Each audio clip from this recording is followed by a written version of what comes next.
I gotta feel this. Shout out to the mighty LDBC. I am Trill Will LDBC or nothing, and welcome to the first episode of the Trill from the Ground Up podcast.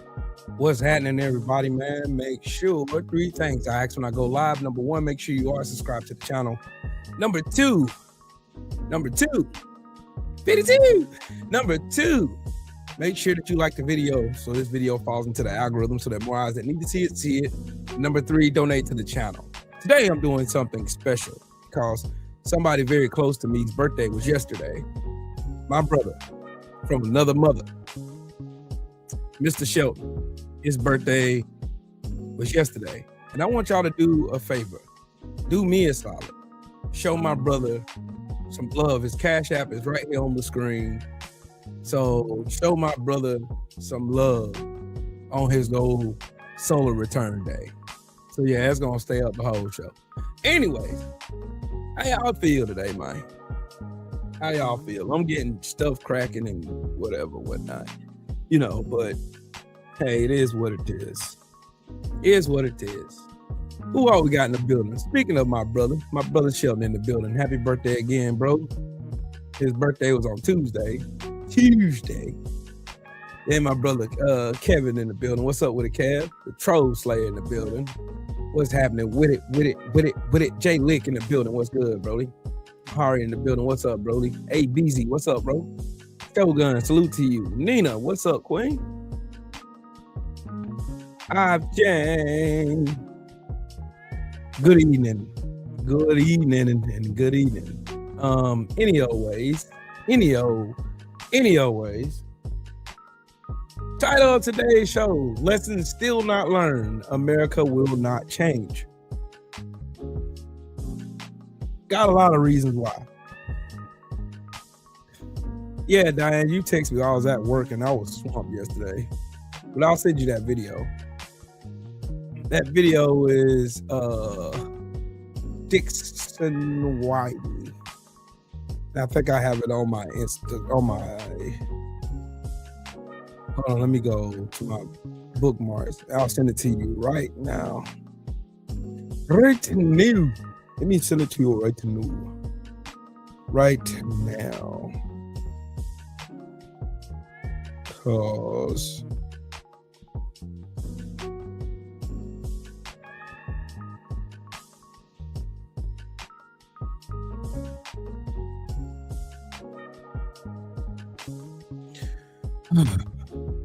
let me go here. Let me find that video for Diane real quick. Let me find that video for her. Was it my Instagram or was it I got so many videos, dog. I got so many videos. I don't think it was here. I think it was my Instagram, though. No, it wasn't. Here it is.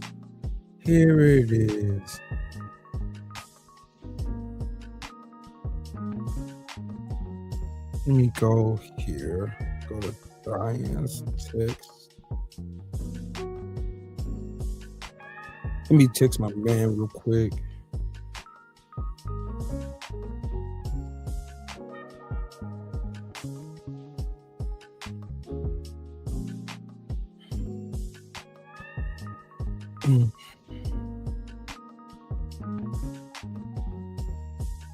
That's the cool thing about phone mirroring, man.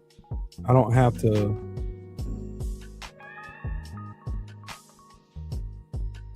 go to where you at, Diane?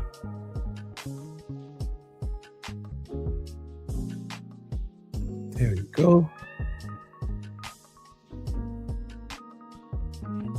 There you go, Diane. I sent it to you. That's the coolest shit. I swear this is so cool. This is so cool. But anyway, Freedom's March. Bro, you got time? Lamont Griffin, what's up with it? Salute to you, man. For everybody just joining me, yesterday was somebody very, very special to me, my brother, Mr. Shelton's birthday. And I want you guys to show him some love. Because if y'all only realize how valuable this man is, bro. For real. And there ain't too many people I call a friend or a brother that I mean it. And when I tell you I mean it, I mean it. You know what I mean? There ain't too many people in this world that I have the pleasure of calling a friend. That we ain't never really physically set eyes on each other in real life. But this man right here is my brother, my friend.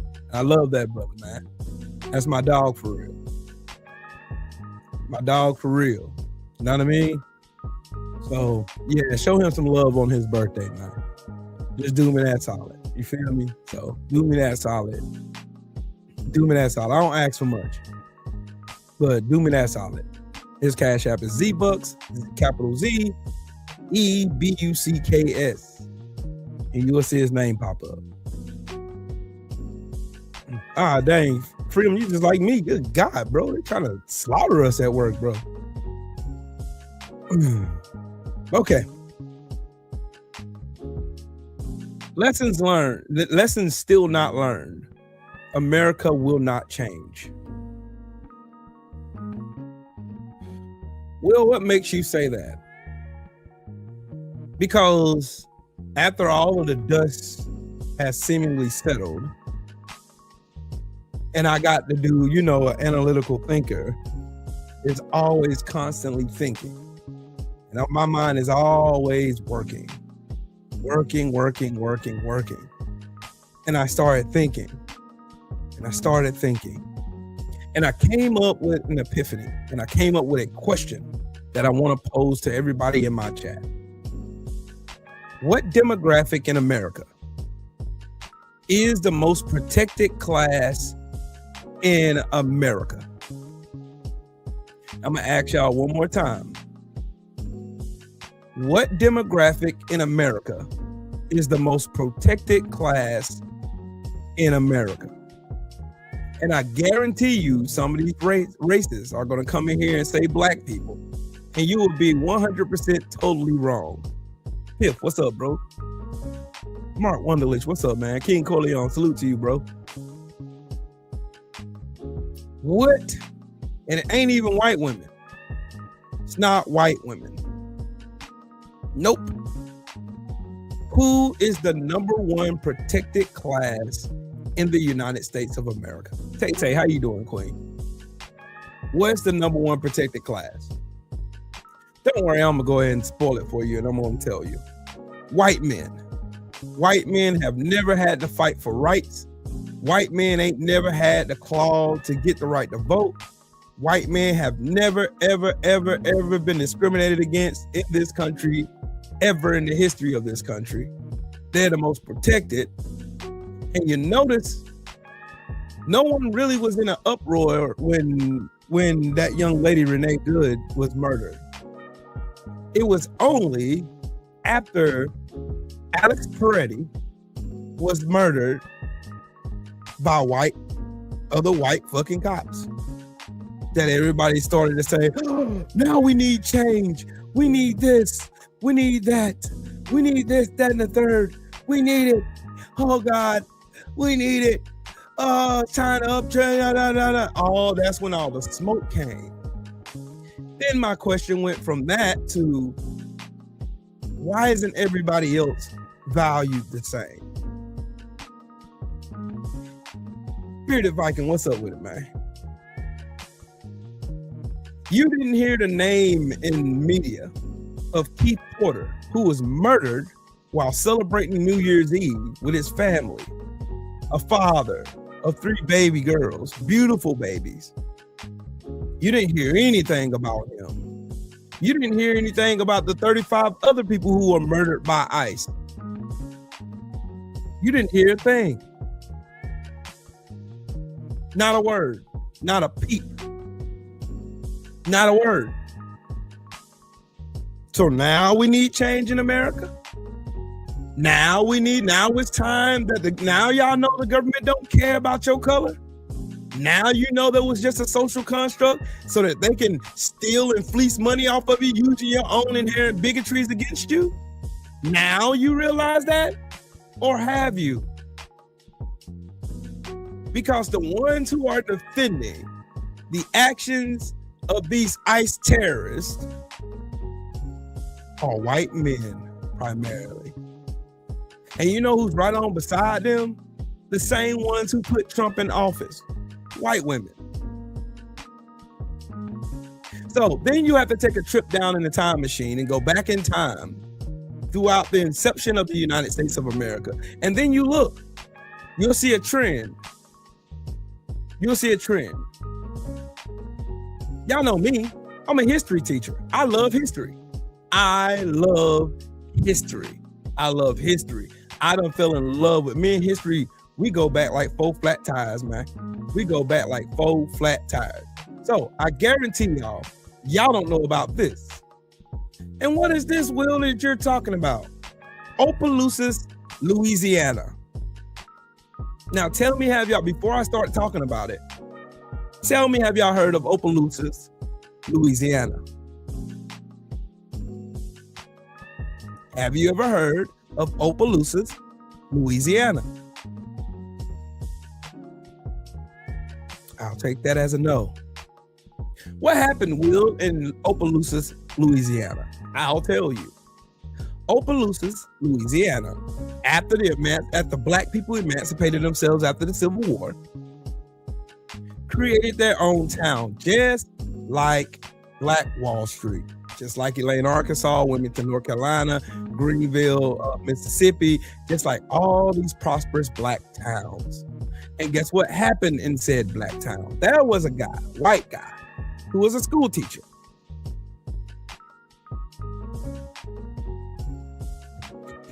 Let me find it. Let me find it. Yeah. And this happened during the period of Reconstruction. And you know, when white men don't get their way, and when they don't win, they have to cheat. And then when they can't cheat, they get violent. And when they get violent, they murder everybody. Moms, dads, kids, old people, sick people. It doesn't matter. Does not matter. Does not matter. There was a teacher named Mr. Bentley, Emerson Bentley. He was a white man that was teaching at the Freedmen's School there in Opelousas, Louisiana. They had a black government.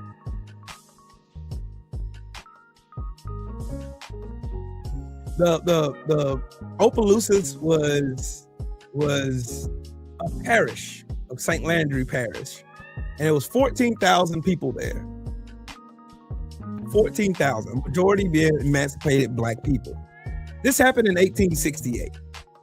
There was a group of white supremacists called Knights of the White Camellia, similar to the Ku Klux Klan.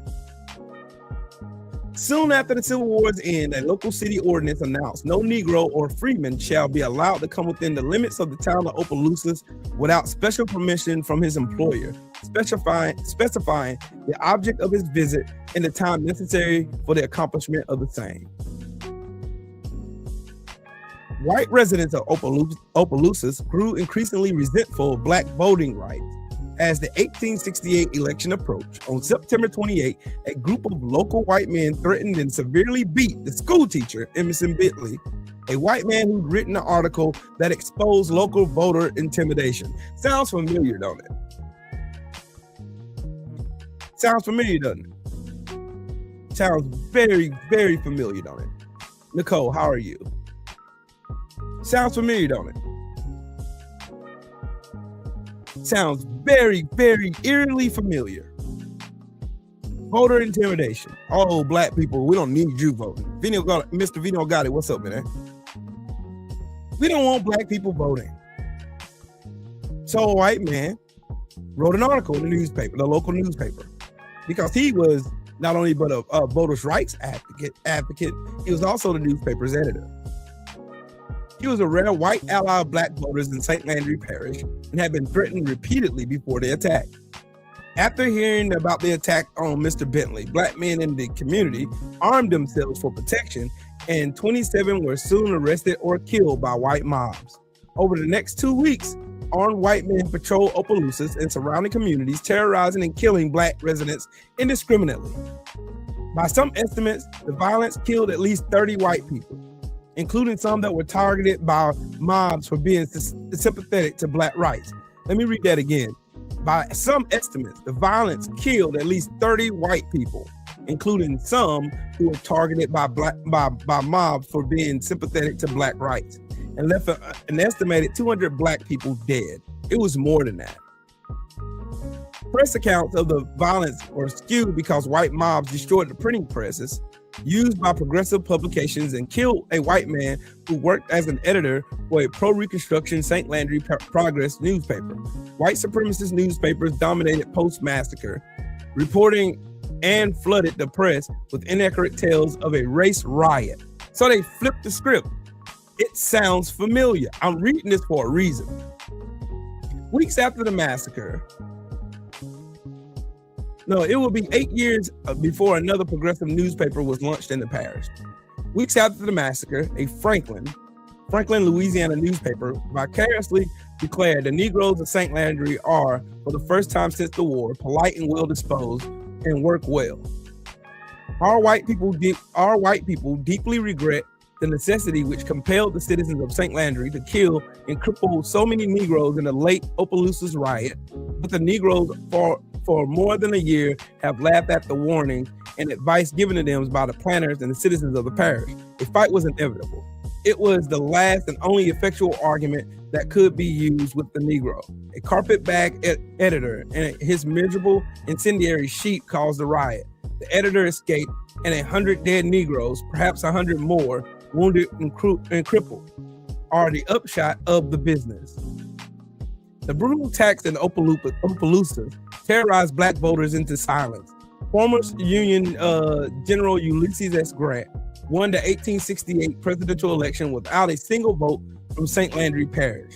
Recounting the remarkable case, W.E.B. Du Bois later observed he occurred one of the bloodiest riots on record, in which the Ku Klux Klan killed and wounded over 200 Republicans, hunting and chasing them for 2 days and nights through fields and swamps.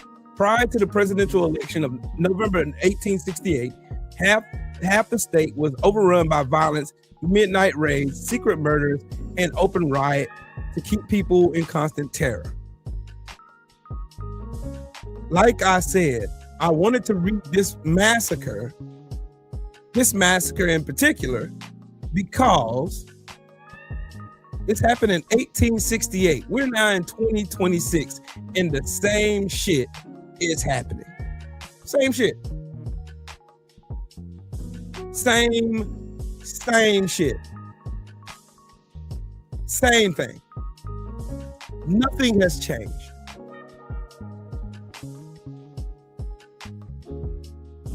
See, in reading all that, it only gives me clause to say what I said, what I've been saying. I don't hate all white people. I don't think all white people are racist. History even tells you that. Because there were white people being murdered because they were empathetic towards black civil rights.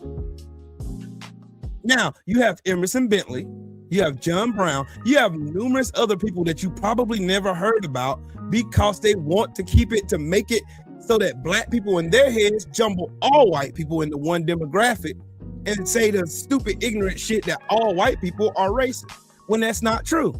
It's never been true. Never been true, ever. In the history of this country, that's never been true.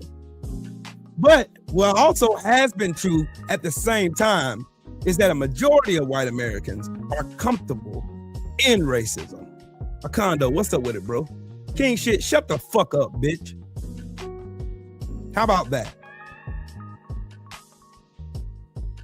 Most of these people that y'all see, these fucking maggot retards, these window licking dumbasses, these people, look, MAGA is dumb. They're stupid and evil. That's a bad combination to have.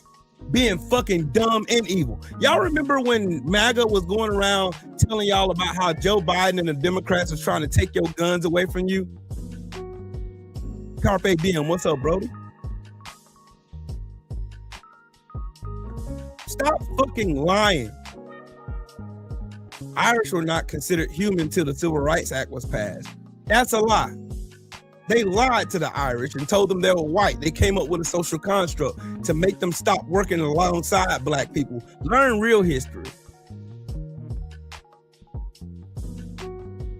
King shit, guess what? Your bitch ass ain't gotta listen to it no more. Cause you know what? You can take your whole ass right on down the street and go listen to these coon ass Sambos shuck and jive for this orange pile of dog shit. How about that one? Take your bitch ass on, clown. Nobody likes you. You still broke. And I still got more money than you. I'm still doing better in life than you are. Whoops. And you still mad because you live in that raggedy ass single wide trailer. You still mad it smells like dog shit in your house. And I got damn near 3,000 square feet in mine. And I can move freely around my house. And I got 2 acres of land with my name on it.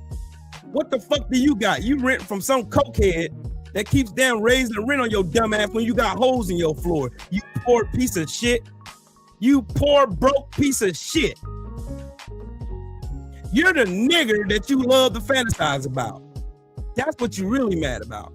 You mad you're that nigger. You're mad you're that broke, uneducated piece of shit nigger.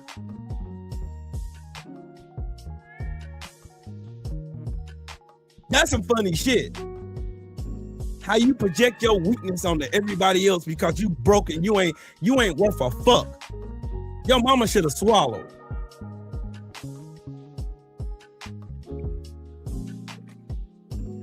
Be mad at your raggedy ass parents. Oh, you don't know your daddy. I'm sorry. I'm sorry. Your daddy was a piece of shit too. That fucking clown should have went fishing. I get it though. I understand why y'all always come in here not wanting to listen to learn. You come in here wanting to pick. I always come in, oh man, it's the war with me, black victim. Why is it that every time that black people call y'all racist? Why is it that every time black people call you racist? Why are you so mad? Why are you madder at being called a racist than actually being a fucking racist? That's always been your catch-22. You get more upset about being called a racist than actually being a fucking racist. How dare you call me a racist, Will? You stupid nigger. See how that fucking sounds? You sound stupid. You're stupid and evil at the same time. But you come from a lineage of evil. Everything about your bloodline is evil. And again, back to what I was saying, America will never change. Because you got dumbass pieces of shit like this dumb asshole, King Bullshit. You got them. You got them. Shout out to my brother Shelton in that super chat. Stay on their helmets. I'm on the job, bro. They hate black progress. They hate intellectual black people. They hate it. They hate the fact that I'm smarter than them. They hate that I can break down social. I can go in a time machine and compare one period of time to now and tell you ain't a fucking thing changed. They didn't give a fuck. They didn't give a flying fuck when Emmett Till got murdered off a lie for a white woman. They didn't give a fuck when George Steiner got electrocuted for a lie.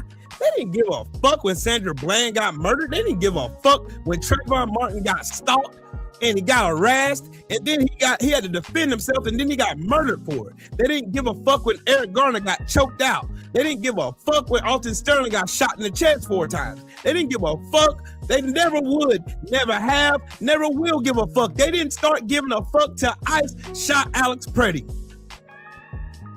They didn't give a flying fuck and they still don't. But ICE pulled the mask off of the lie. And they were too racist and stupid to see it. They went right to the old nigga playbook. Oh, we're gonna make up some shit, justify them illegally murdering somebody, and then brand them the bad guy for being murdered. Y'all seen the nigga playbook. Because they've been doing that to niggas for forever in a goddamn day. I just showed you an article in 1868 where they did the exact same thing. They were mad because black people were voting and went and murdered a whole fucking town, murdered them into silence where they didn't even cast a single election. It happened in September. Nobody voted in November. Not one single black person voted in November. Not one. Tell me how this is insane.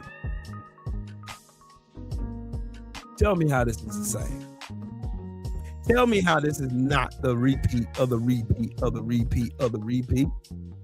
The same way y'all went around praising Martin Luther King and Martin Luther King was saying hate can't drive out hate, only love can do that. Shut your bitch ass up. Y'all killed him too. You hated him too. I keep showing y'all shit you never knew about in the history of this country. Y'all never knew about half this shit. You didn't know about it because they hid it from you. Is it your fault? No, it's not your fault. It's not your fault. It's not your fault. It is not your fault. It is not your fault. It's not your fault. It is not your fault. See, this right here.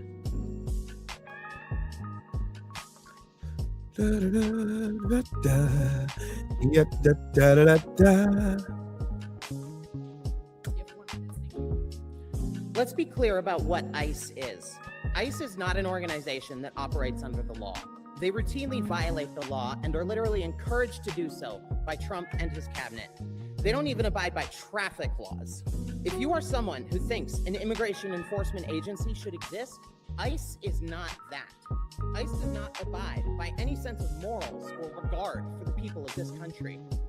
ICE is staffed by known white supremacists. This is not conjecture. We have names from DHS whistleblowers. ICE is every single day violating people's rights by demanding papers for simply being in the wrong place and the wrong race at the wrong time. They are assaulting people who protest or even just observe them. They are targeting people simply for being in their vicinity. They are detaining people without warrants, which is called kidnapping, and they are straight up murdering people in the streets on video with impunity. ICE is not going after criminals. They are taking people from their schools and from their legal immigration hearings. Here in San Antonio, the San Pedro incident, they detained 140 people at a food truck park and only charged 2 of them with a crime. ICE is the tool that Trump is using to attempt to ethnically cleanse the United States. There is no low that they will not sink to because ICE is a criminal and terrorist organization. During the recess just now, we had a guy in an ICE hat that was literally trying to intimidate people. But who knows if he even was ICE because they apparently don't have to identify themselves like every other organization that calls itself law enforcement. You cannot pretend that we are discussing cooperation with a lawful federal agency. There is no executive order or legislation that could be passed that could compel you to cooperate with Al-Qaeda, and ICE and DHS are not following the law. And in order for you to follow the law, you must take action against them or be complicit in their crimes. They should not get 1 ounce of cooperation. I am extremely proud of the people of this community for standing together against these thugs, but we shouldn't have to. It should not be random people putting themselves in danger to protect their neighbors. It should be all of you. I know that that's a scary idea. I know that's why you're having this session at 1 p.m. on a weekday, because it makes it easier to do nothing if you can suppress turnout and feel like fewer people care about this.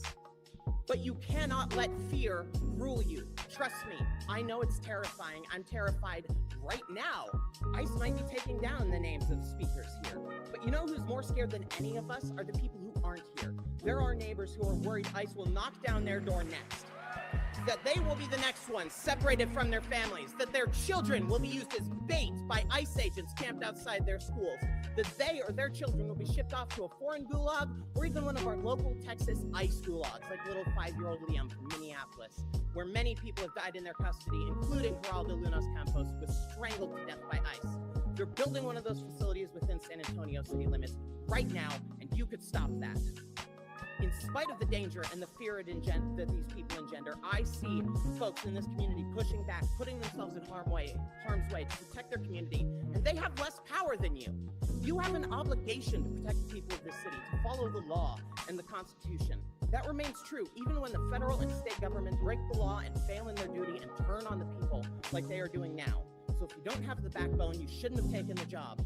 SAPD should not cooperate with these people. They should put them in handcuffs when they break the law like everyone else.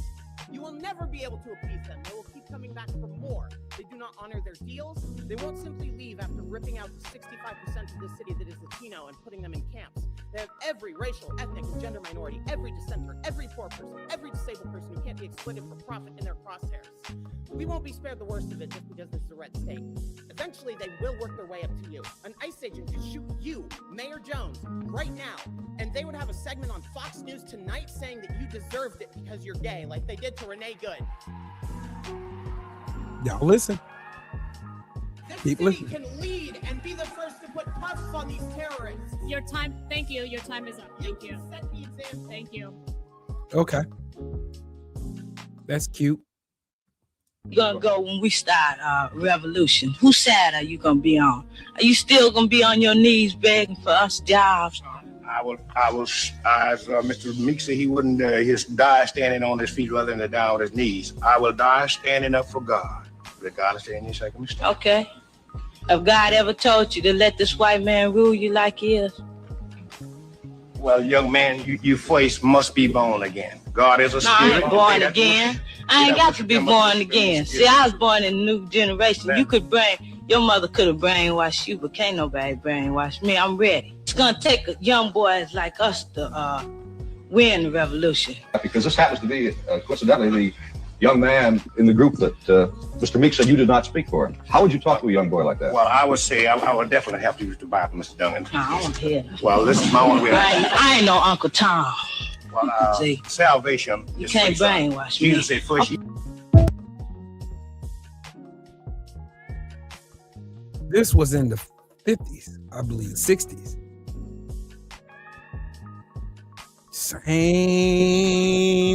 Same thing they complaining about. Only different pieces. Same thing. Same thing. Same thing. Same thing. Nothing has changed.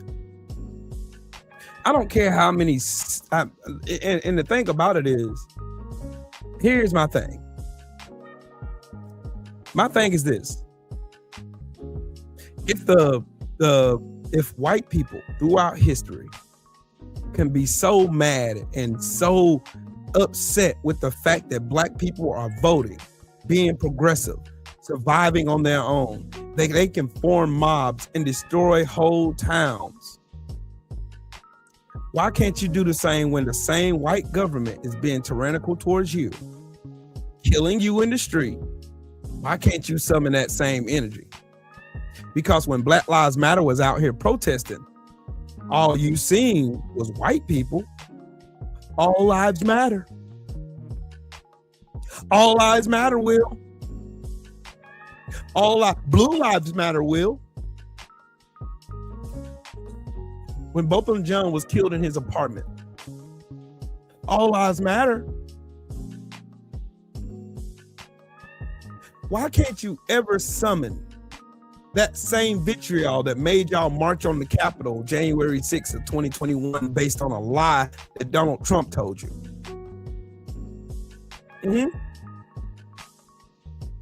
Why can't you then turn around and have that same energy, the same energy, same energy, same energy?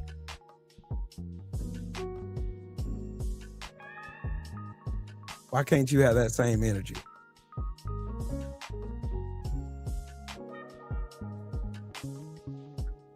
Because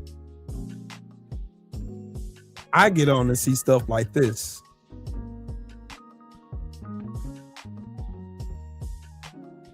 Where are you, Michelle Obama? Where are you, Kamala Harris? Ilham Omar?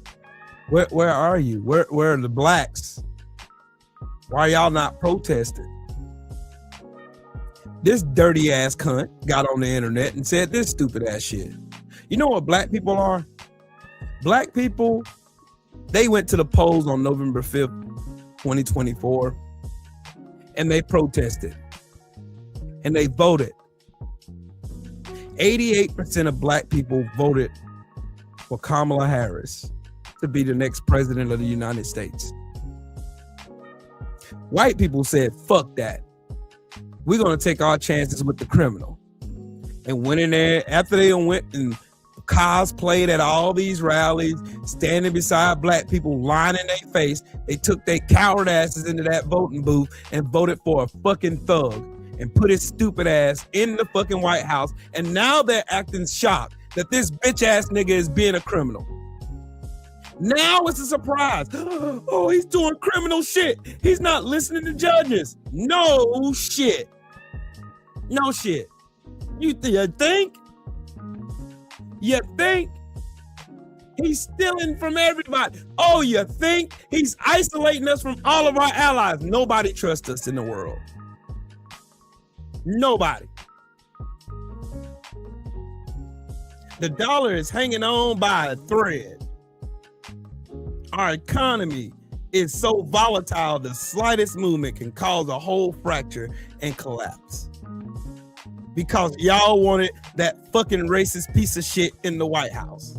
Y'all wanted to vote for the white man because you felt safe in your whiteness. Until they showed you your whiteness didn't mean shit. He showed you that. They showed you that. They showed you your whiteness wasn't shit. They showed you. They showed you. Now Trump out here, y'all, everything he told y'all was a fucking lie. First, he was an anti-war president. Now he done bombed 8 nations since he been in office. Oh, he's so good on the economy. Tariff the shit out of all of our allies. And now we're over here paying shit. We over here having to sell ass in order to buy groceries.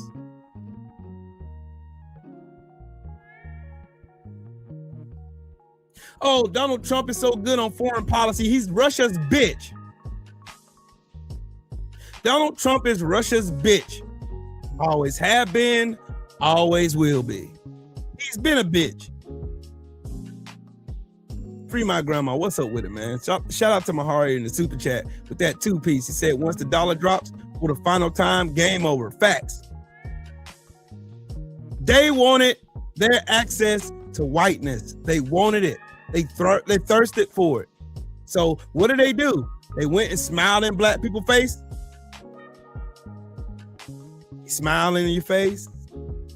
Oh, we're right beside you. We're not going back, black people. We're not going back. Whilst they asses smooth up in that voters booth and said, fuck that, I'm staying with white.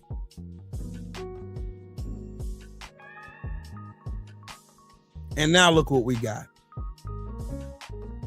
Now look what we have. Now look where the country is. They're going to keep blaming Biden till they beat that dead horse till it can't move no more. And it ain't moving any fucking way. It's going to be nothing but pace by the time they're done beating that dead ass horse. So y'all going to just keep letting them lie to y'all in y'all face and blaming Biden for their fuck ups, right? Oh, it's Joe Biden and Barack Obama's fault. It's Joe Biden and Barack Obama. It's the Dems, it's the Libs, it's the Somalians. It's them. No, it's not. It's you. It's you. Luther, what's up with it, family? It's you. It's always have been you. Go throughout history. I don't care what chapter in history you go to. Every place in history, you are the problem, white people. White men in particular. Again, I ask y'all, who is the most protected demographic in America? And it's the white man. They never had to fight for no rights here. They had the advantage on everything. everything. Wealth, power, all that.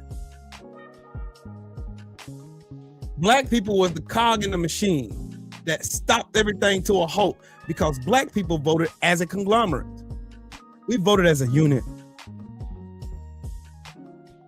Voted as a unit. And it scared the shit out of racists. It scared them. Terrified them. It terrified the shit out of them because they thought black people were stupid. You're low IQ. Hey, blacks, you're low IQ blacks. Shout out to Free My Grandma in the super chat. Peace and blessings, everybody. Peace and blessings to you, King. And for those who wondering why this Cash App is up, Shelton's birthday was yesterday. Y'all show him some love. Show him some love. Yeah. So as I sat here, and I went through it because see the thing is, two things can be true at the same time. Is the murder of Alex Purdy bad? Yes. Is the murder of Renee Good, is it bad? Yes. Nobody's even contesting that shit. That's not even my fucking argument. Is it horrible? Is that terrible? No. Let's get to the real problem. The real problem is there's a majority of white America who's comfortable in whiteness, even though whiteness is nothing but a mirage, just a fallacy. It's nothing real about it. You get nothing tangible. It's just a feeling. You got a whole bunch. You got a sloth of white men, especially now in this podcast era, it's running around and whining and bitching and complaining. Oh, the blacks, they get all everything. Then all you have to do is turn that shit off and go research what they said. Go see if it's true. Go see if black people get the most in food stamps. You'll find out that's a lie. Find out how much rich people get in welfare subsidies. Elon Musk getting $8 million a day, but you ain't mad about that. You're worried about what little Susie over there, what little Susie is putting in her shopping cart for her kids because her babies want those dino nuggets. And they want those Go-Gurts because they so good. You worried about that. You ain't worrying about the system around you that is keeping you poor every chance it gets. You don't even care that system is keeping you poor. And I'm talking to white America. You don't even give a fuck that you poor. Now, they gave you a reason to blame everybody under the sun for your brokenness, but the system that's keeping you fucking broke. So y'all get all mad, get your little guns out and cosplay as fucking patriots and shit. Run your ass over here, go and terrorize this person here because they look different from you. Run over there. And then after you done killed and eliminated that person, you go right back to being broke again. Everybody who committed that murder in Opelousas, Louisiana went right back to being broke again. Their economic status didn't change.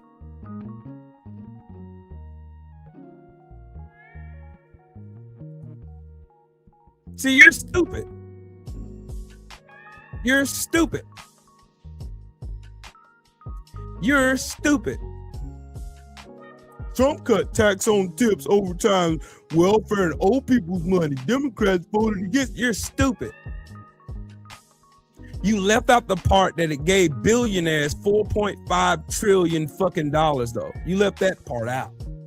You fucking retard. Go lick boots somewhere else, retard. I don't talk to fucking dumb people.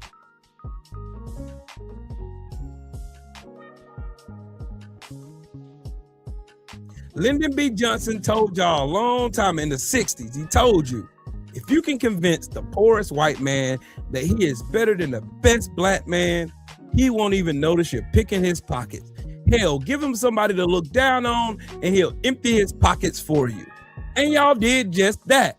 All they had to do is romanticize your bigotry and off you go. There's all your money gone. Now white America is broke. Y'all got nothing of value to offer these people. That's the reason why Alex is dead. That's the reason why Renee is dead. You have nothing of value anymore.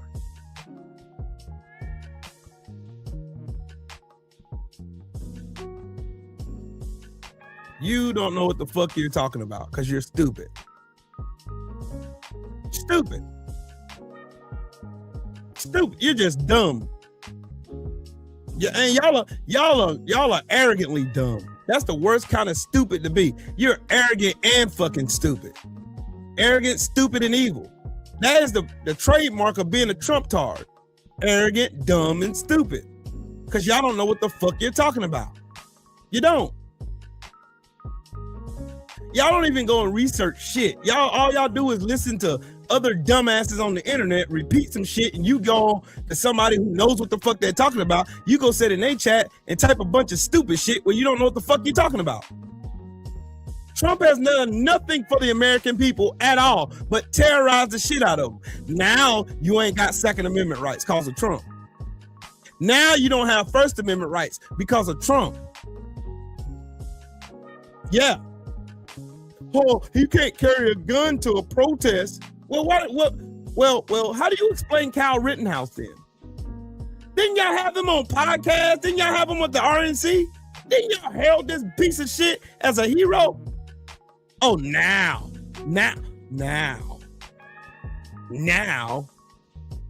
Listen up, liberal. Hey, listen up, bitch. Shut your dick-eating ass up and take your goofy ass over there and suck the shit out of Trump's ass. I'm pretty sure he's shitting right now. He's got a warm one for you. I've never been shot by ICE. You've never been smart either. You've never been smart because you fucking retarded. You stupid bastards can't even read past the 4th grade level. You failed civics, obviously. Because you don't give a fuck about facts. You don't care about reality either. You care about being on some winning team that doesn't exist. Meanwhile, the whole world is moving all the way past America. Everybody else is keeping it moving. America ain't shit. And fuck them bitch ass niggas. On to the next one. Now they're on their own little jump. Now it's gonna take somebody with some mystical diplomatic fucking abilities to go and repatch all this shit, bro. Really? Oh, okay, my bad, dog. My bad. Cause you about to get this work, but I ain't gonna do it. The whole world is moving past America. Trump ripped the mask off of what America really is. And have y'all ain't came up to the conclusion yet that America is nothing but a shithole third world country? You are in a shithole third world dictatorship. The same thing America claimed we weren't. The same thing that millions of people went to war for and fought and died and were fucking wounded for. It's a fucking joke that you got a 5-time draft dodger who erased all of that in less than a year. So why in the fuck are y'all celebrating July 4th? Why are y'all celebrating Memorial Day? Why are you celebrating Veterans Day? What the fuck are you celebrating it for? Y'all spit in their face every day. Every time you put that stupid ass MAGA hat on, that retard cap, you spit in the face of every veteran who ever sacrificed for this country for a fucking draft dodging, Russian fucking dick sucking goofball failure. That's who y'all are. So America will not ever learn until white people get that same vim and vigor that you have for black people only seeking to have equal voting rights.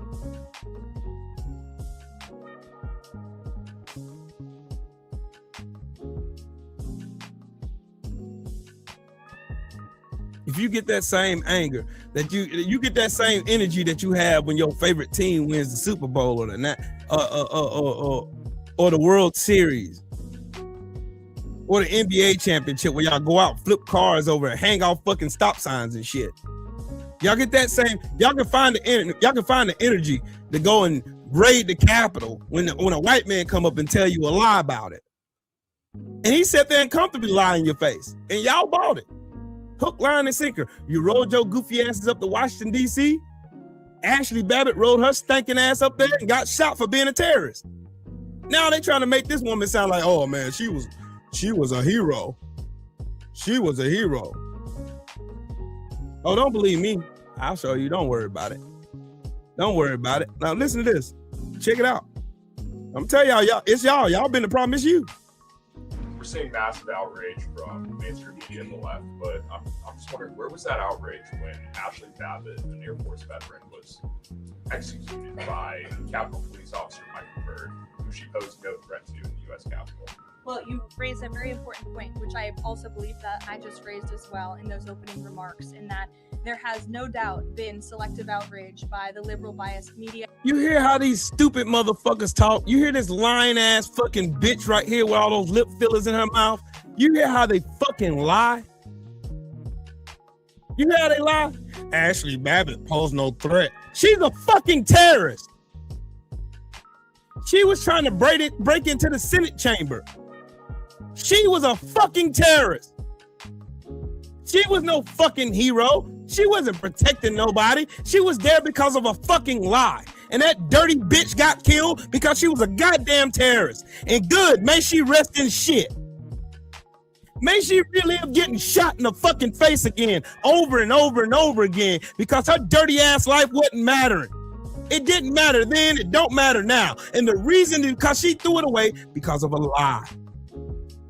It threw it away because of a lie. Ashley Babbitt was a terrorist. She was at that Capitol only to cause harm to those people voting to certify a fucking rightful election. Because Trump lied. Lied.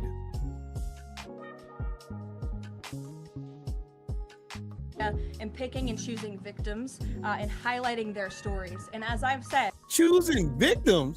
You motherfuckers poured out Laken Riley's story because an immigrant killed her. But you ain't not once listed one fucking name of a white woman that was killed by a white man when white men kill white women at a higher rate than any other demographic in this fucking country. You ain't talked about none of that though. But her little white ass is up there lying. Look, the whitewashing. Can y'all see the irony? The irony. You see how irony plays out. The whitewashing. I paused that right there just so y'all can get all that work right there. The whitewashing. That is her. She lies all the time. She's a lying whore. She's a whore for Trump. All they do is lie. There's nobody in this administration that tells the truth. None of them. There's none of them that tell the truth. There's none of them that live in reality. They live in Trump world where everything's a fucking lie. Everything's a lie. They got Ashley Babbitt killed. She was unjustly shot. No, she wasn't. She was warned several times before she tried to break through that window and got a cap in her ass for that trouble. She went looking for it. Why do you think that police officer was never charged? Why do you think he was never charged?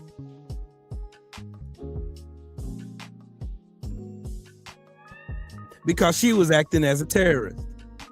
She was committing a felony. She was interfering in fucking government duties.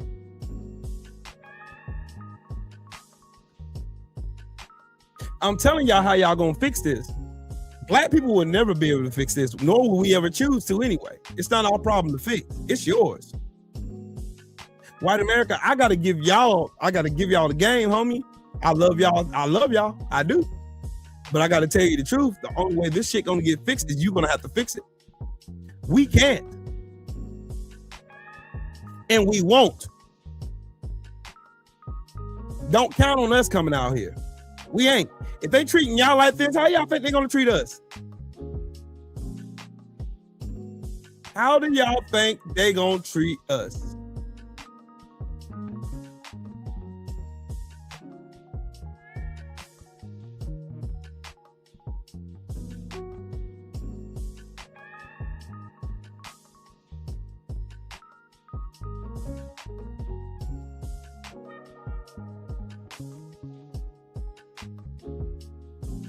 How do y'all think?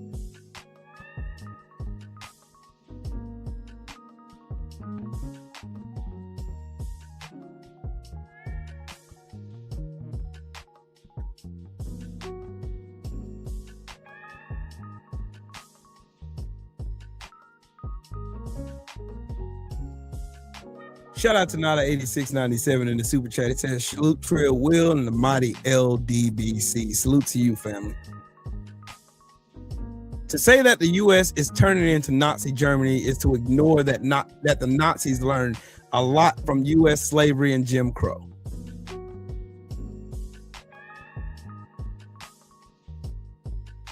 Yep, that's the reason why we stand our black ass at home, Callie. Salute to you, bro. That's the reason why we stand our black asses at the house.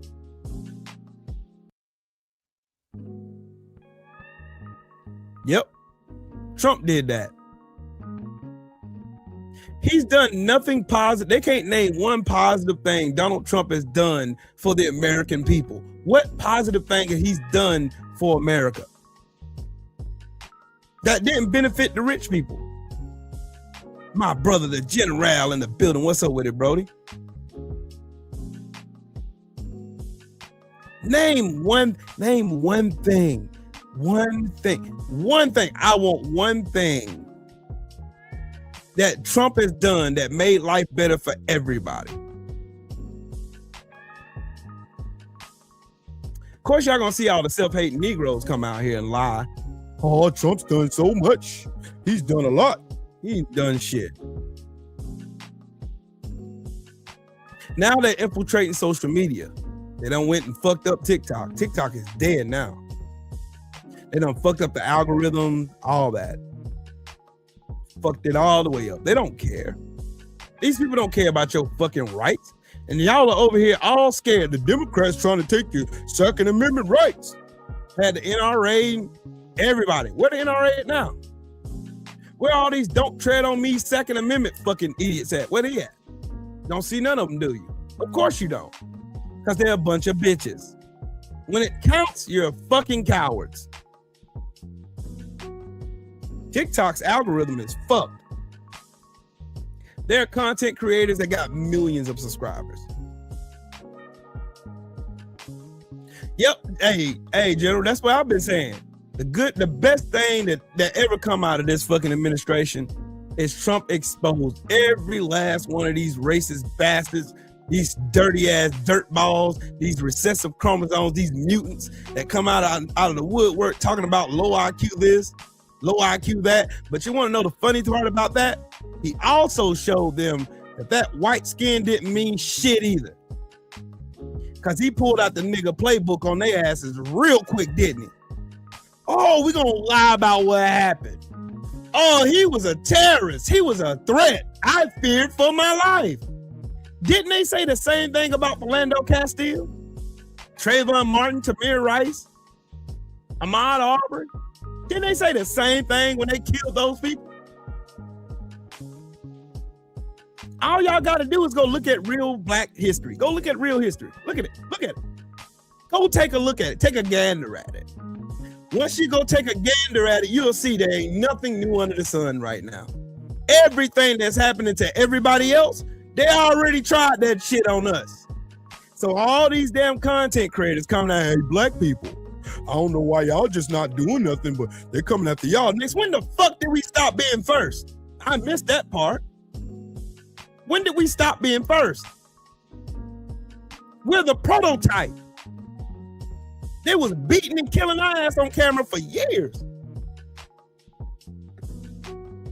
They had whole fucking postcards. They had postcards that they were sending to people. They had postcards. Postcards. If they sent a black people hanging from trees.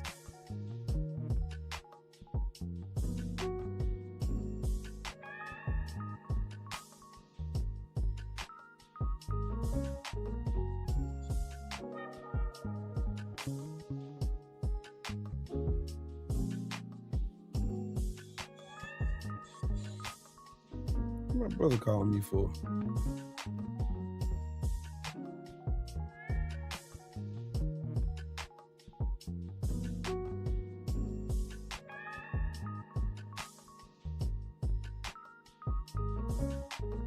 Hold on, I'm trying to find this video.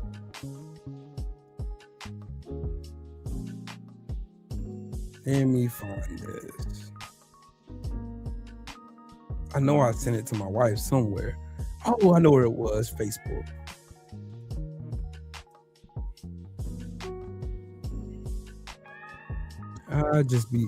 I find so much.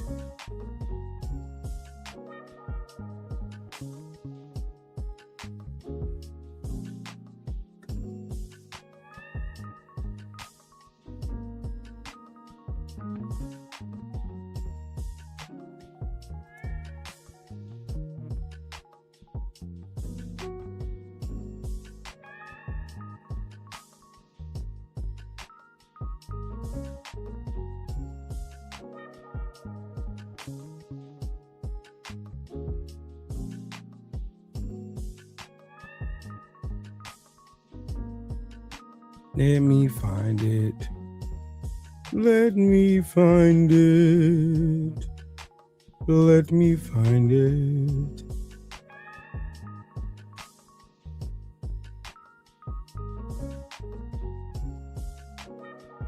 That ain't it. Where is it?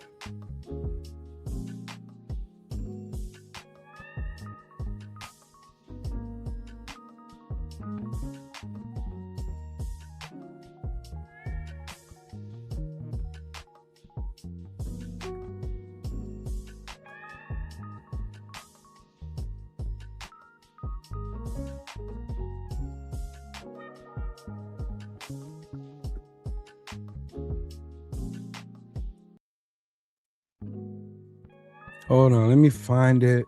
I gotta find it. I gotta find it. I know I sent it. Where is it? I know I sent it.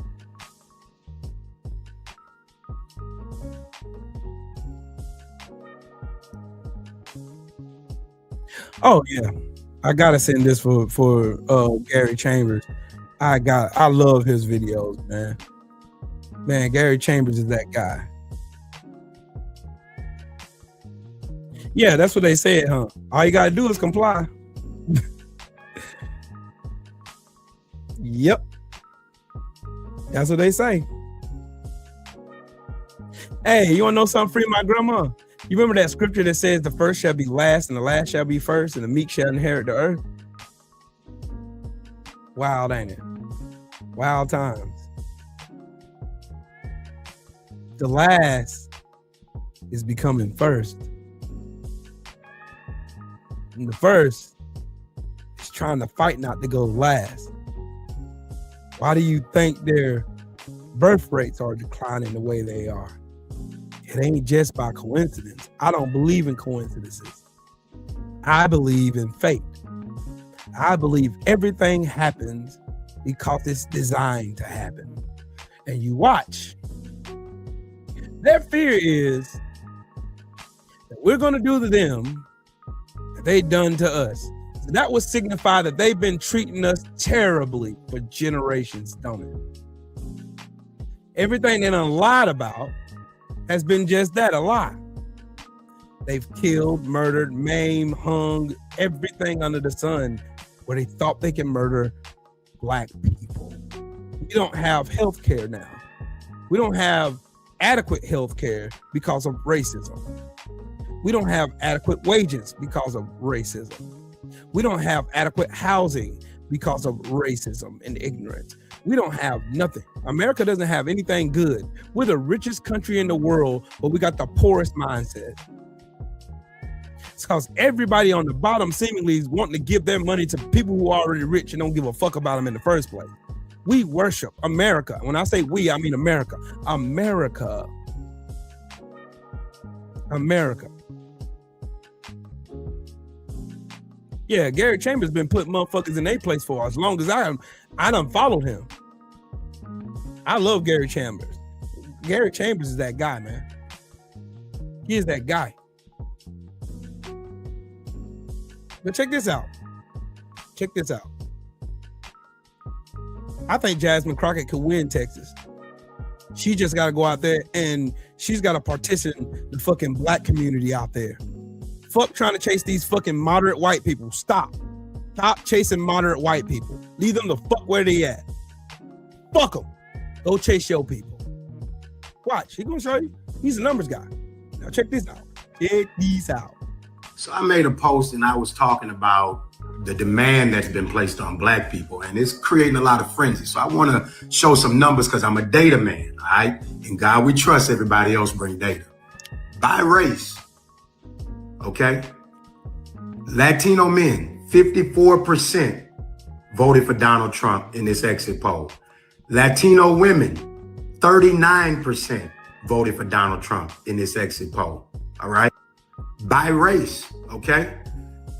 By age and race, Latinos 18 to 29, 45% voted for Donald Trump. Latinos 30 to 44, 45% voted for Donald Trump. Latinos 45 to 64, 51% voted for Donald Trump. Latinos 65 plus, 41% voted for Donald Trump. Let's talk about why that matters.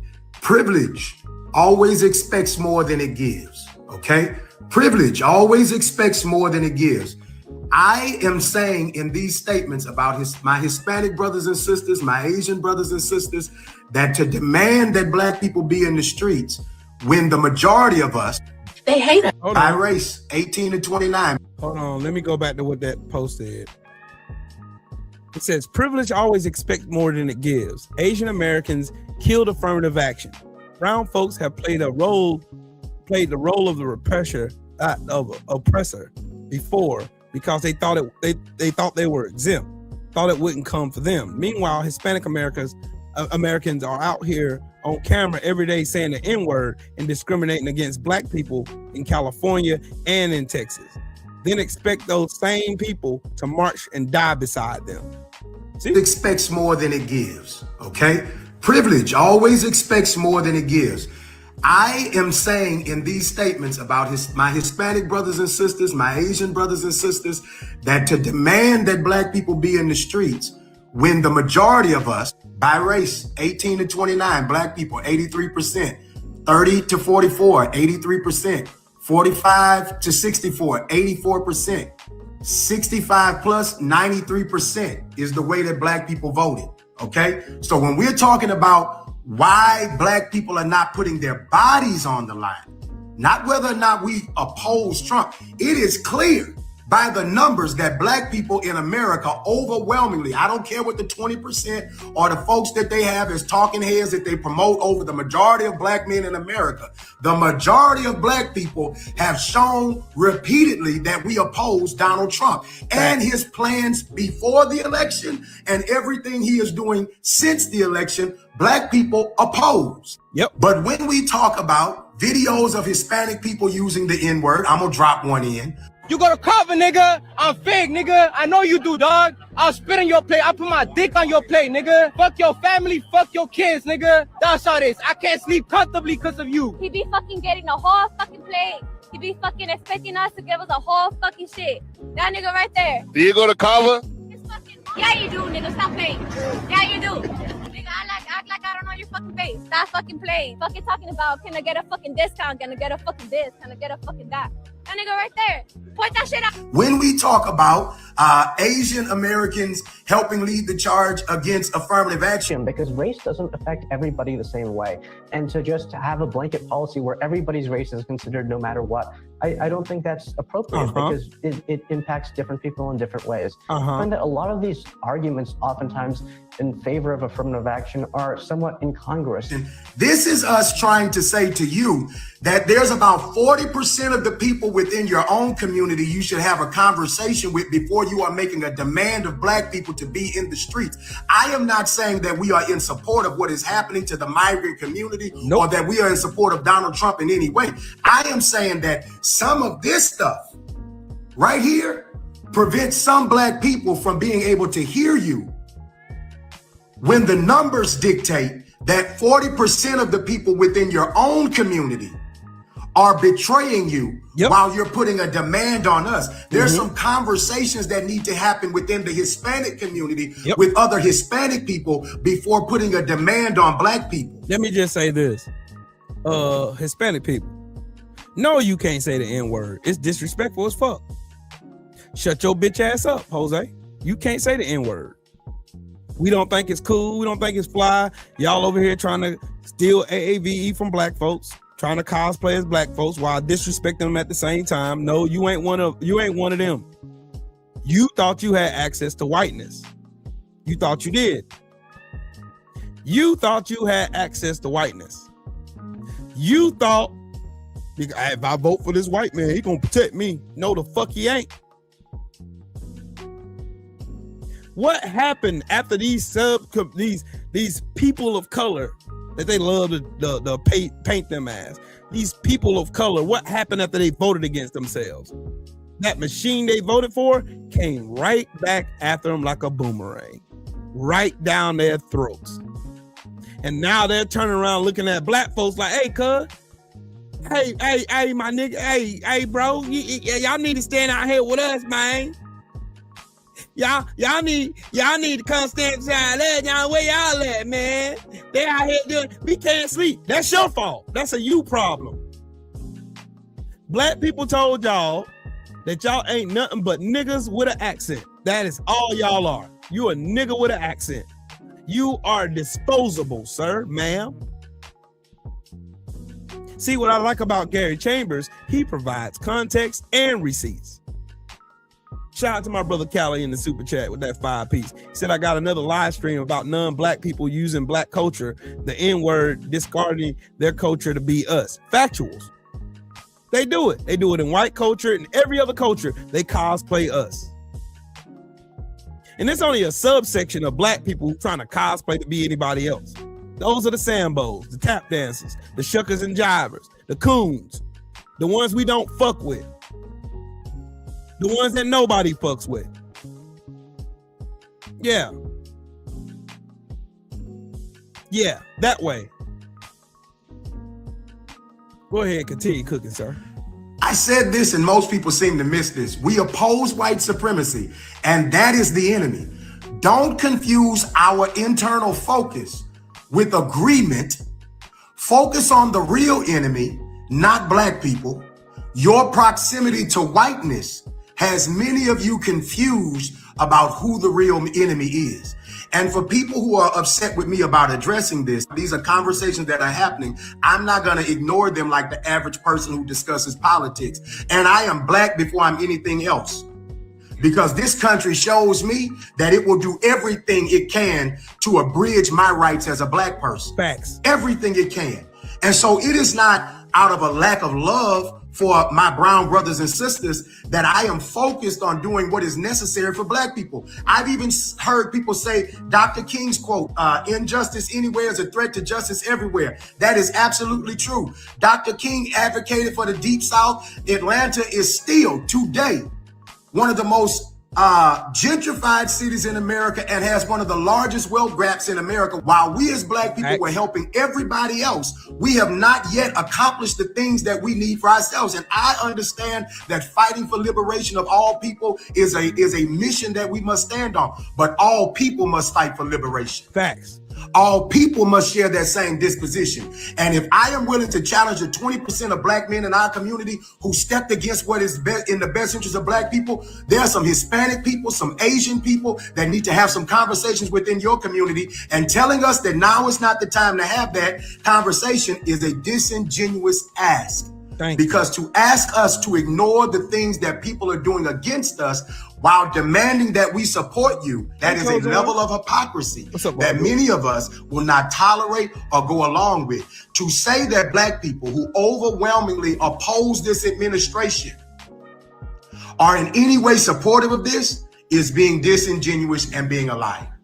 To take my words by saying that black people focusing on building our businesses, building our companies, building sustainability in our communities, the stronger the black community is, the stronger America is. Facts. The stronger America is, because let's be clear, the majority of the rights that have helped migrants or immigrant communities were built on the backs of black people. Facts. There would be no 14th Amendment, which gives the ability for birthright citizenships without black people. Factuals. So even today, and I am not diminishing those that do support our efforts. I am not diminishing that. But to ask us to ignore that 40%, we're not talking about 10, 15, 20%. We're talking about 40% of your community voted for this to happen. And so before you have a demand on black people, which there is always a demand on black people, put the demand on white people, Hispanic people, and everybody who put us in this situation, while black people figure. Let me pause that right there. Let me pause that right there, my boy. Let me pause that right there. Because this conversation needs to be had. It really does. It needs to be had. It's important we have this conversation. Because too many times people confuse, oh, black people just worried about themselves. You damn right we are. We need to be. We need to be worried about ourselves, because our rights right now are simultaneously being removed just the same time y'all being oppressed. The same thing. Same thing, dog. Same thing. Same common enemy. We got our own fights to worry about. But y'all need to focus on this doggone 45%, 45%, 51%, 41%. Yeah, you need to focus on that. Focus on that. We're dealing with the Somalians and the Haitians, the ones that self-hating, the ones who don't want to claim that they're black because they don't. The Somalians they voted overwhelmingly for Trump. They were out here pontificating and advertising for Donald Trump, and now look what it got them. That's why we ain't fucking with them niggas. Let them motherfuckers learn. That's why we're setting our asses over here minding our black ass business. That's the reason why during the Great Depression, black people were in the Renaissance. We was in the Harlem Renaissance during the fucking Great Depression. We was out here minding our black ass business. This is what we're going back to. We're going back to our ancestors. That's what we're doing.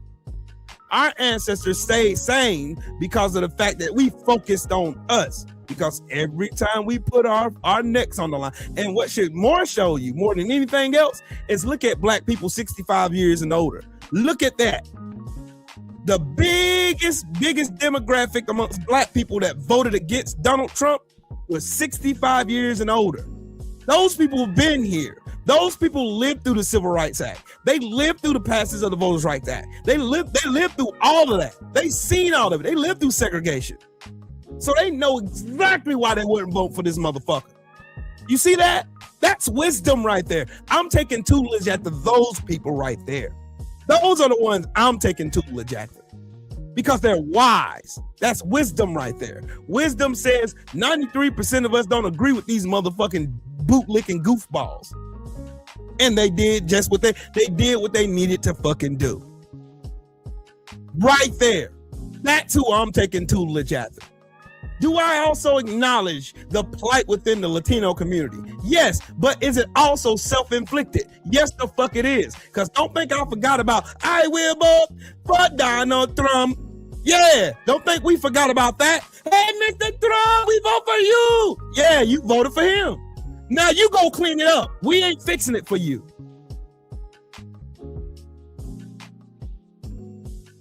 Yeah, those Somalians are self-hating ass niggas. Let these motherfuckers figure it out. That's why the fuck y'all ain't seen me up here. Oh man, it's bad what the Somalians going through. It's terrible. I ain't saying shit. Let these motherfuckers learn on their goddamn own.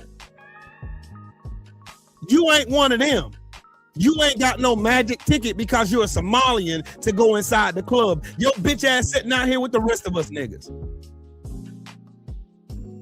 Every single one of you. You gotta have the energy y'all trying to put towards black people fixing everything, y'all need to have within your own conversations. Y'all need to have them in your own communities. Y'all need to talk amongst yourselves. Get y'all shit together first before you come over here fucking with us, telling us what we need to be doing. We ain't doing shit. We worrying about us.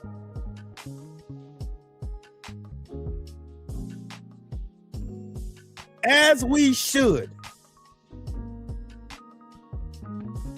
We should be worried about us.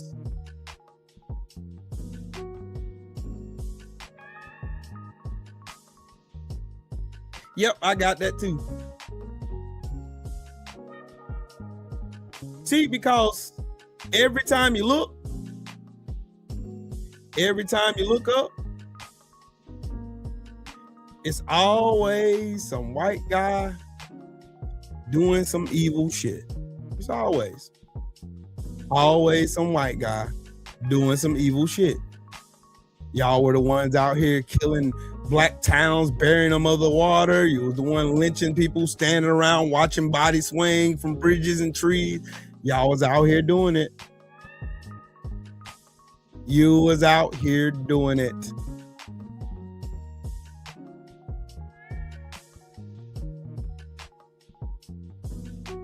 The ones out here bootlicking for Donald Trump. The ones out here bootlicking for these goofball billionaires to get more of our tax dollars while Donald Trump spreads all this lies and bullshit all over this country. The ones out here doing it are primarily white people and self-hating everybody else of any other demographic. It's the same thing.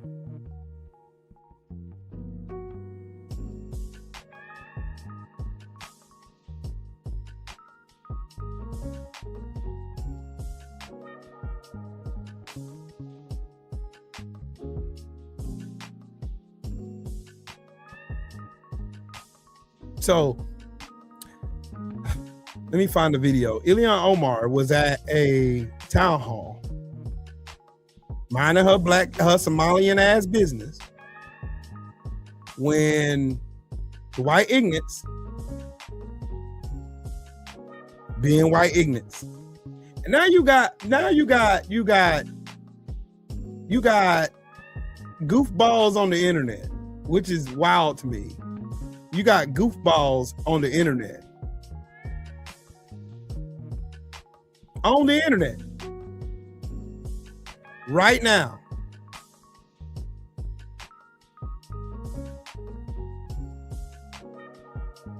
Right now.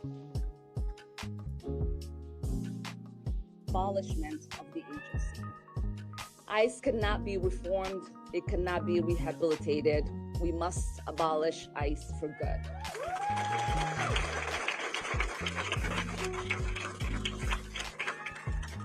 And DHS Secretary Kristi Noem must resign or face impeachment.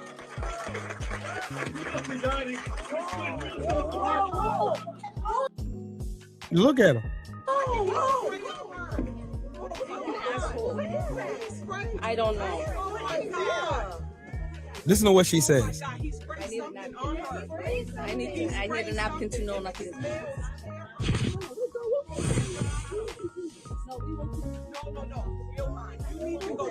No, we will continue. These fucking assholes are not going to get away with it.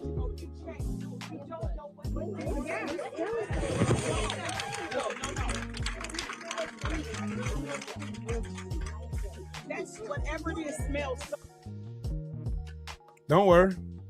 I got the piece of shit right here. Minneapolis police say they booked the man. The man was escorted out. He was heard saying, quote, "She's pinning us against each other." Ooh, make a hole! Pinning us against each other. Make a hole! Make a hole! Ooh. Minneapolis police say they booked the man for a third-degree assault, but he has not officially been charged. MPD's forensic unit is working to process the scene. Representative Omar's press team said in a statement, Omar continued because, quote, "She doesn't let bullies win." As the man was escorted out, he was heard. You want to know the wild part about that? Is racist ass fucking MAGA troglodytes are all saying that this was fake. It was staged. When Donald Trump and this raggedy racist ass administration have been literally lying on this woman for as long as I can remember. And y'all know when Donald Trump opens that fucking asshole in the middle of his face, y'all know what happens every time he opens that asshole. Somebody gets hurt. Every time. Every fucking time. It never fails. It never fails. Every single time Trump opens that asshole in the middle of his face, something happens. Every time.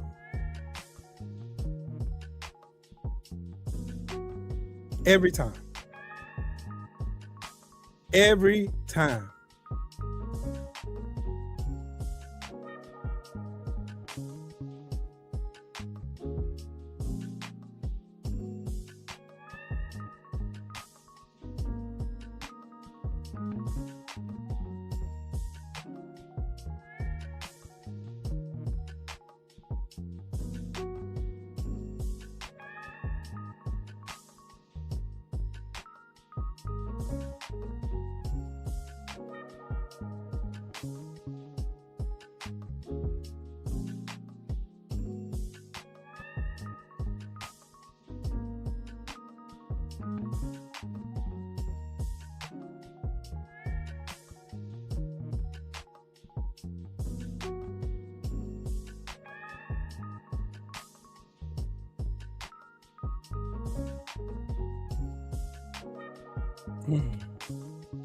Again.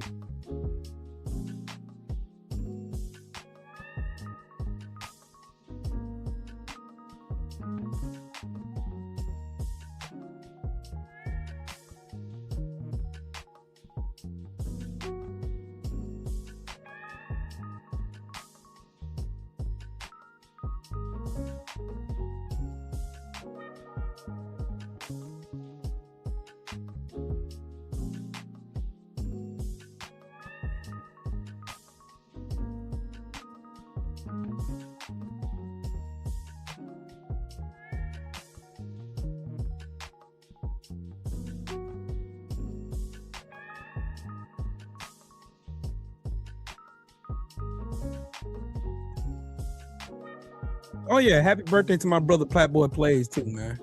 Yeah, go ahead and wish my brother on happy birthday, my boy. My bad. Yeah, man. RB, I'm for solidarity amongst everybody, but I'm saying there's got to be accountability across the whole board, bro. It's got to be accountability. It's got to be accountability. It's got to be. It ain't gonna work no other way. It's not gonna work no other way.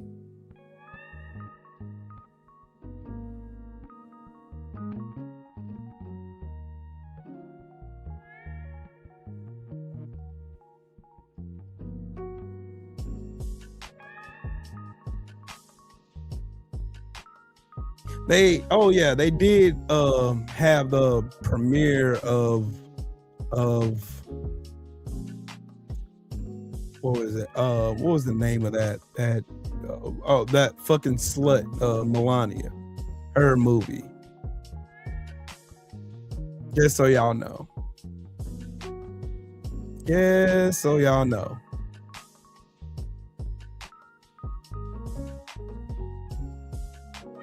And again, please stop saying that this isn't America. Nothing happened after kindergartners were murdered at Sandy Hook.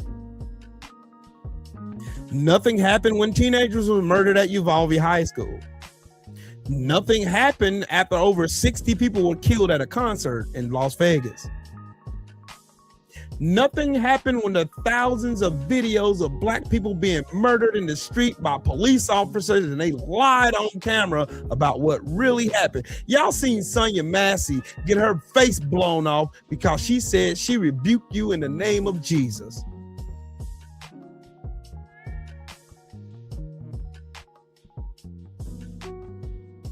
America exists because white people murdered indigenous people and stole their land. And also stole, enslaved, and raped, tortured, and murdered Africans for their own benefit through chattel slavery. This is America. The government never gave a fuck about its people. Never gave a fuck about them.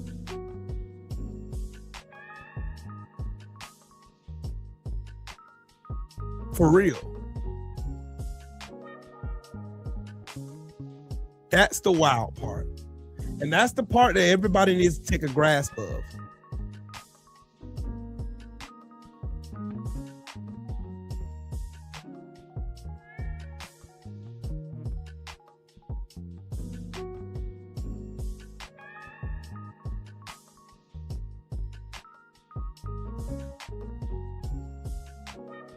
I won't rest until I see that fucking walking dildo, Stephen Miller, that plastic-faced dumb bitch who kills dolls, Christy Nome, and that old lying plastic-faced bitch, Pam Bundy, in handcuffs going to prison. I won't rest. You can't tell me, as a candidate,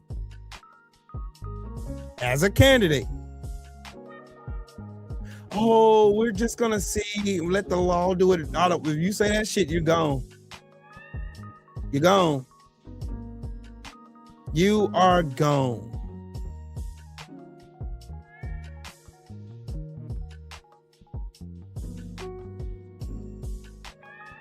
You're gone.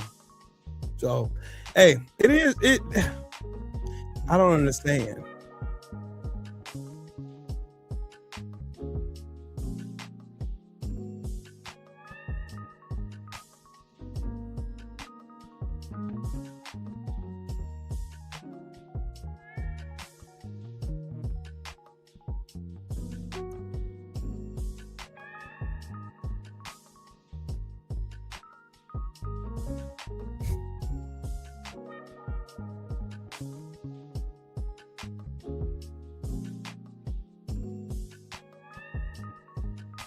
There's all kind of shit there's all kind of stuff that's going in the news as far as Trump fucking up NATO.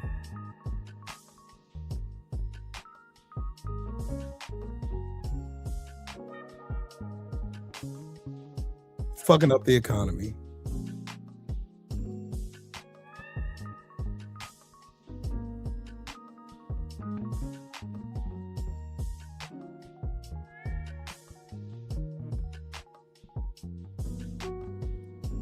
So, y'all know how I keep saying, I'm going to say it one more time. ICE is modern day slave catchers of the 19th century. They are that. The Fugitive Slave Act of 1850 created America's first federal police presence in local communities. ICE is his bastard ass child. Just so y'all know. Over the last few weeks, as agents from U.S. Immigration, Customs and Enforcement and Border Patrol have flooded the streets of Minneapolis, snatching away residents and sending them away to faraway detention camps and even killing citizens. Commentators have looked to history for comparisons. They often reach for World War II analogies that liken ICE to the secret police of Nazi Germany, aka Gestapo. But we needn't look outside of the U.S. for the clearest parallel. ICE isn't the Gestapo. ICE is the slave catcher. And the Fugitive Slave Act of 1850 tells us everything we need to know about where this is heading. Before the 14th Amendment was ratified in 1868, Black people in the United States were not considered citizens. As a Black person, if you were enslaved and left the domain of your enslaver, you were breaking the law. Unless you carried freedom papers declaring your freedom or authorization for travel, you were effectively undocumented, and any undocumented Black person was subject to arrest and punishment. The Fugitive Slave Act created one of the most aggressive federal enforcement regimes in American history. It was the first time that the national government established a local law enforcement presence. The law also required state and local officials to actively cooperate with capturing fugitives, regardless of whether their states allowed slavery. Beyond that, it deputized ordinary citizens to participate in the hunting by granting marshals the authority to conscript passersby. So basically, they can deputize anybody. Those who interfered with capture risk half a year in prison. Soon after the law was passed, Frederick Douglass electrified a crowd when he took to the stage at Faneuil Hall. By the meeting's end, the Boston Vigilance Committee had been born. The committee pledged to protect Black residents by any means necessary. They would provide shelter, legal aid, and passage to Canada. They alerted Black neighbors when bounty hunters were spotted in the area. Sounds familiar, don't it? When slave catchers did manage to apprehend people, committee members mounted bold efforts to free the captives. One member's resolution captured the spirit: constitution or no constitution, law or no law, we will not allow a fugitive slave to be taken from Massachusetts. Then, as now, one faction of the country enlisted federal power to enforce a legal regime in such a manner that other jurisdictions found morally repulsive. Then, as now, those defending enforcement claimed their targets posed a threat to public safety despite evidence of the contrary. Basically, they didn't have any fucking evidence. So y'all keep listening. Keep listening. Then, as now, the only crime most people had committed was not having the correct legal status and documents. And just as watching people get dragged back to slavery turned Boston against the Fugitive Slave Act, watching ICE tear families apart, detain children, tear gas, and kill people has turned public opinion against the agency. The Fugitive Slave Act was not defeated by compliance. It was defeated by people who decided that unjust laws and the overly aggressive, constitutionally dubious enforcement of those laws deserve resistance. The abolitionists who turned Boston into a no-go zone for slave catchers were not acting within the bounds of the law. They were acting within the bounds of conscience. So again, matter of fact, let me go ahead and tag Buddy.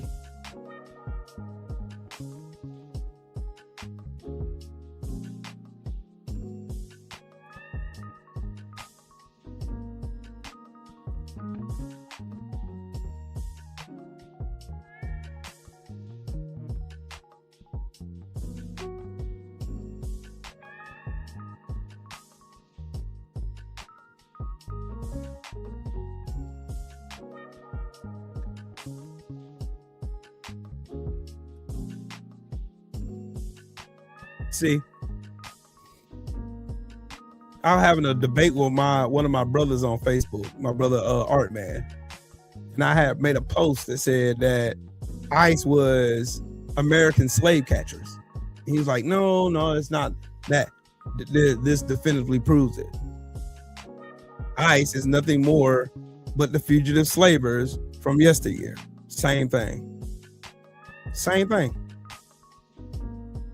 Same thing. No different.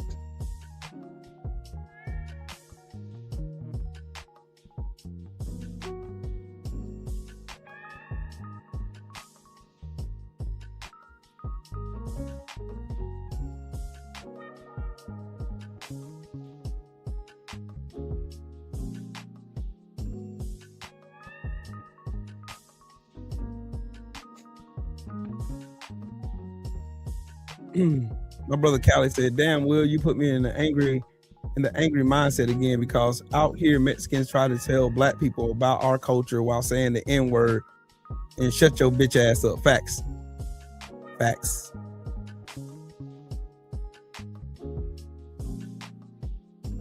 See, I like using historical context before I open my mouth to say anything. Snoopy, what's up with it, big dog? See, I'm telling y'all, nothing in this country has changed. Nothing.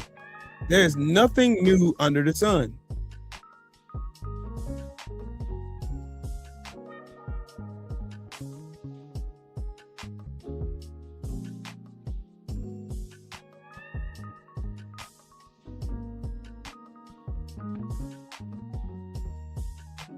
Just so y'all know.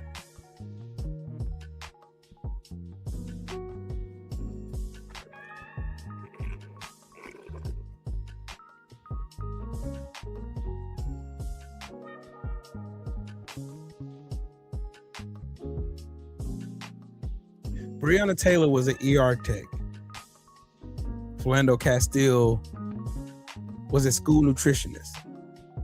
Sandra Bland was a counselor and a senior advocate and on her way to working for the FDA. Elijah McClain was autistic and was a massage therapist who played violin for sheltered animals. Iona Jones, who was killed in her sleep by police when they busted into her house, was just 7 years old. None of this shit should surprise you. But what's surprising to me is you motherfuckers aren't angrier about that.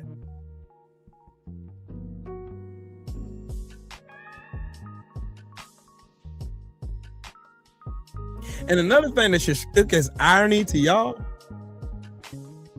is that the Trump Republicans gave up on the Second Amendment faster than Amerikkka Kirk grieved Charlie Kirk's death, ain't it?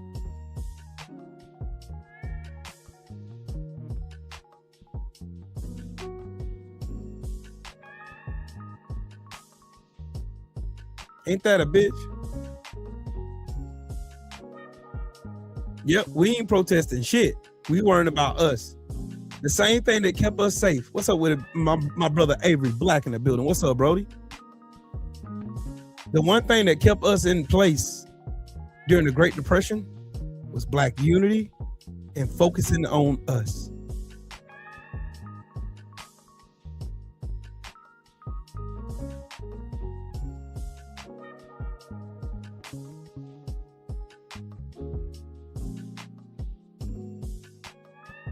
Y'all check this out. White people who reflexively argue whenever white supremacy is mentioned because they fear being personally implicated by their whiteness often end up reinforcing the very systems they claim to oppose, and thus are the biggest enablers of white supremacist traditions. This is how white guilt becomes white guilty. Purple Groovy, what's up with it?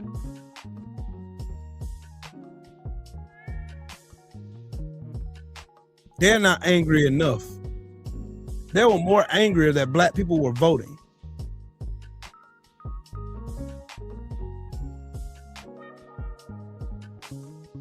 They were more angry at Black people voting than they are that a white man was murdered on camera in broad daylight protecting a white woman. Meanwhile, the federal agents who killed that man, they're on leave. You don't even know their identities.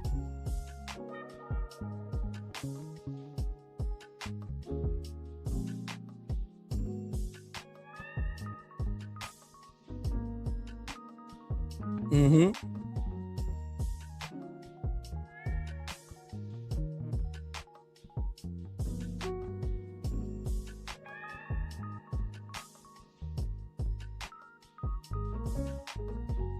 No, they gave that shit up fast as I'm telling you, they gave that shit up faster than Amerikkka Kirk did after Charlie Kirk got murdered by a white man.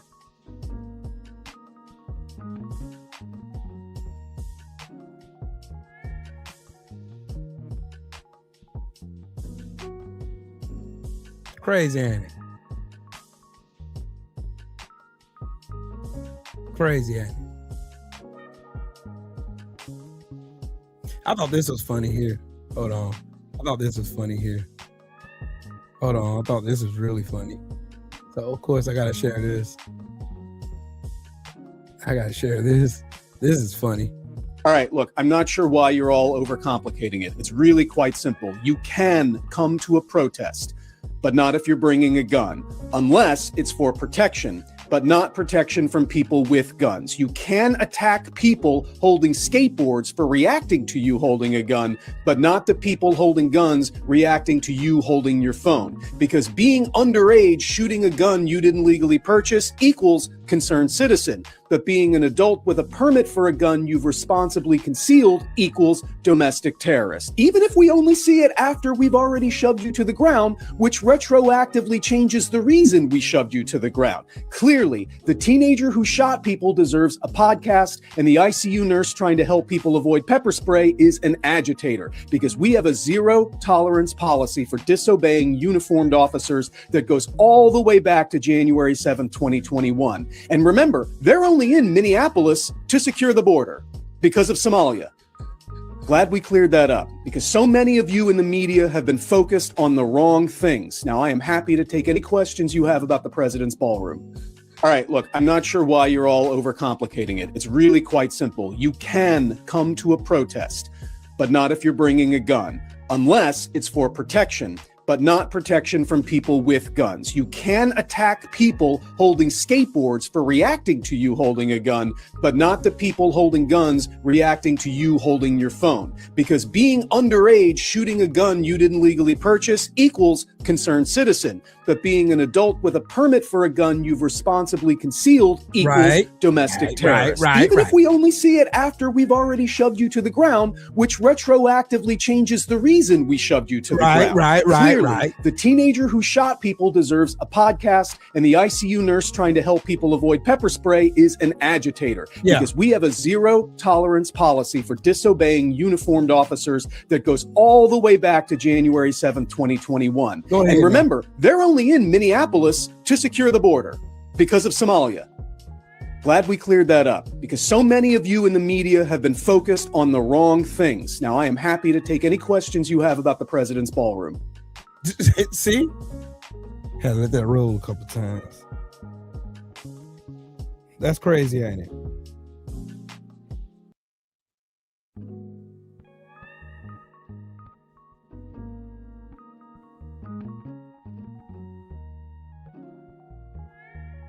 That's some crazy shit.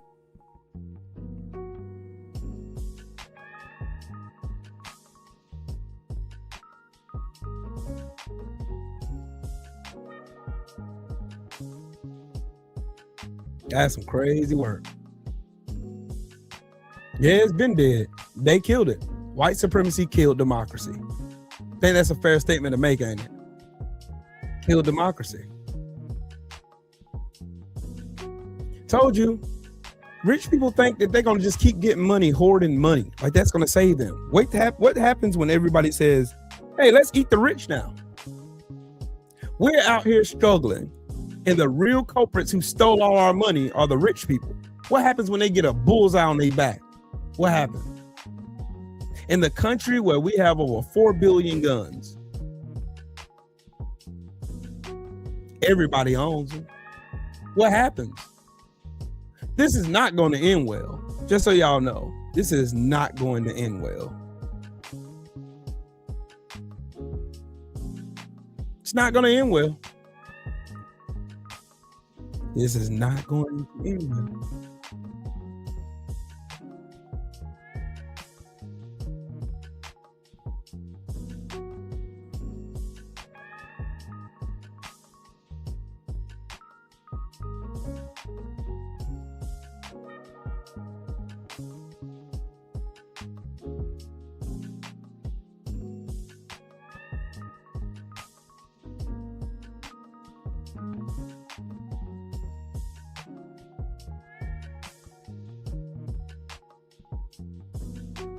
So, I want y'all to see this one too.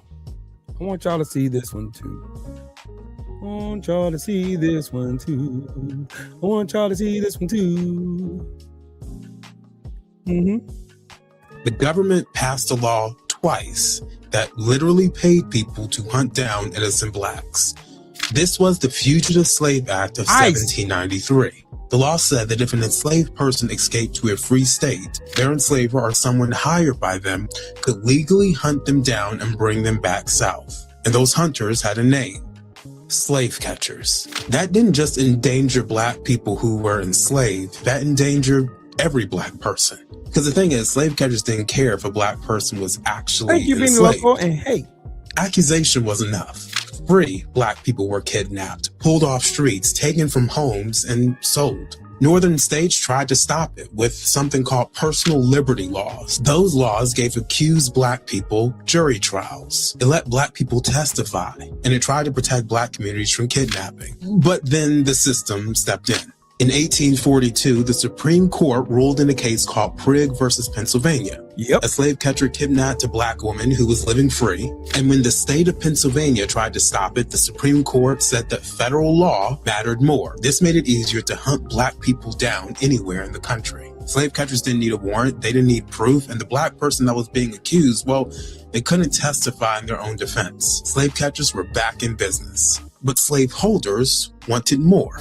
Enter in the Fugitive Slave Act of 1850. This didn't replace the act from 1793, it just gave it stronger racist legs. It forced citizens to help slave catchers. If you were told to assist and you refused, well, you would get fined or jailed or worse. It also stripped Blacks of rights completely. No jury, no testimony, no fair trial. And enforcement moved from judges to federal commissioners. And here's where it gets even more sick. Those commissioners were paid by the government based on the outcome. $10 if they ruled that somebody was actually enslaved. $5 if they said that they were free. This was a cash incentive to steal freedom. So Black people started carrying freedom papers everywhere because their word meant nothing. But even with freedom papers, most slave catchers ignored it. They didn't give a damn. Green card. Let me be very clear. These slave catchers weren't rogue criminals. They were authorized by Congress. They were protected by federal law. They were backed by the Supreme Court. And yeah, they were paid by the system. Slavery wasn't just plantation practice. It was literally government policy. And the message to Black people, free or enslaved, was simple. Your freedom could be questioned at any moment. Your body could be seized like it was property. And your rights could disappear overnight. History doesn't repeat itself word for word, but it rhymes loud enough for us to hear it. And lately I have been seeing and I've been hearing a whole lot. How's that for some Black history?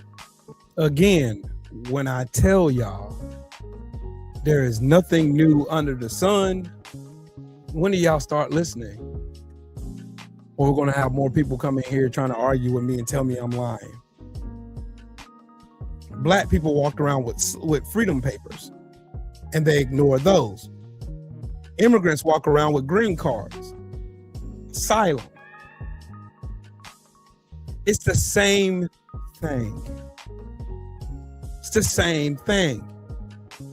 There is nothing new under the sun. They are doing the same thing. And I shout out to my brother Art, man, who made me really start looking into this. Because I understood his point. He wasn't wrong, per se. And I wasn't wrong. But at the same time, I still am on I want to educate as much as I can. I do. Because to try to say that these people are like Gestapo when Nazi Germany learned everything they learned from here, it's disingenuous and it's lazy if you don't do the research. This is America being America. Shout out to Luther in the super chat with that 5-piece. Thank you, man. This is America being America. This is who America is. It's in its DNA. They do not care. They don't care. They don't care if you're so-called legal. They don't give a fuck. They could give a fuck if you legal. Legal schmeagle. It's the same shit, different day. Same old shit. Different toilet. All they did was change the faces of the ones who they were kidnapping. That's it. It ain't the Black people they out here kidnapping off the street now.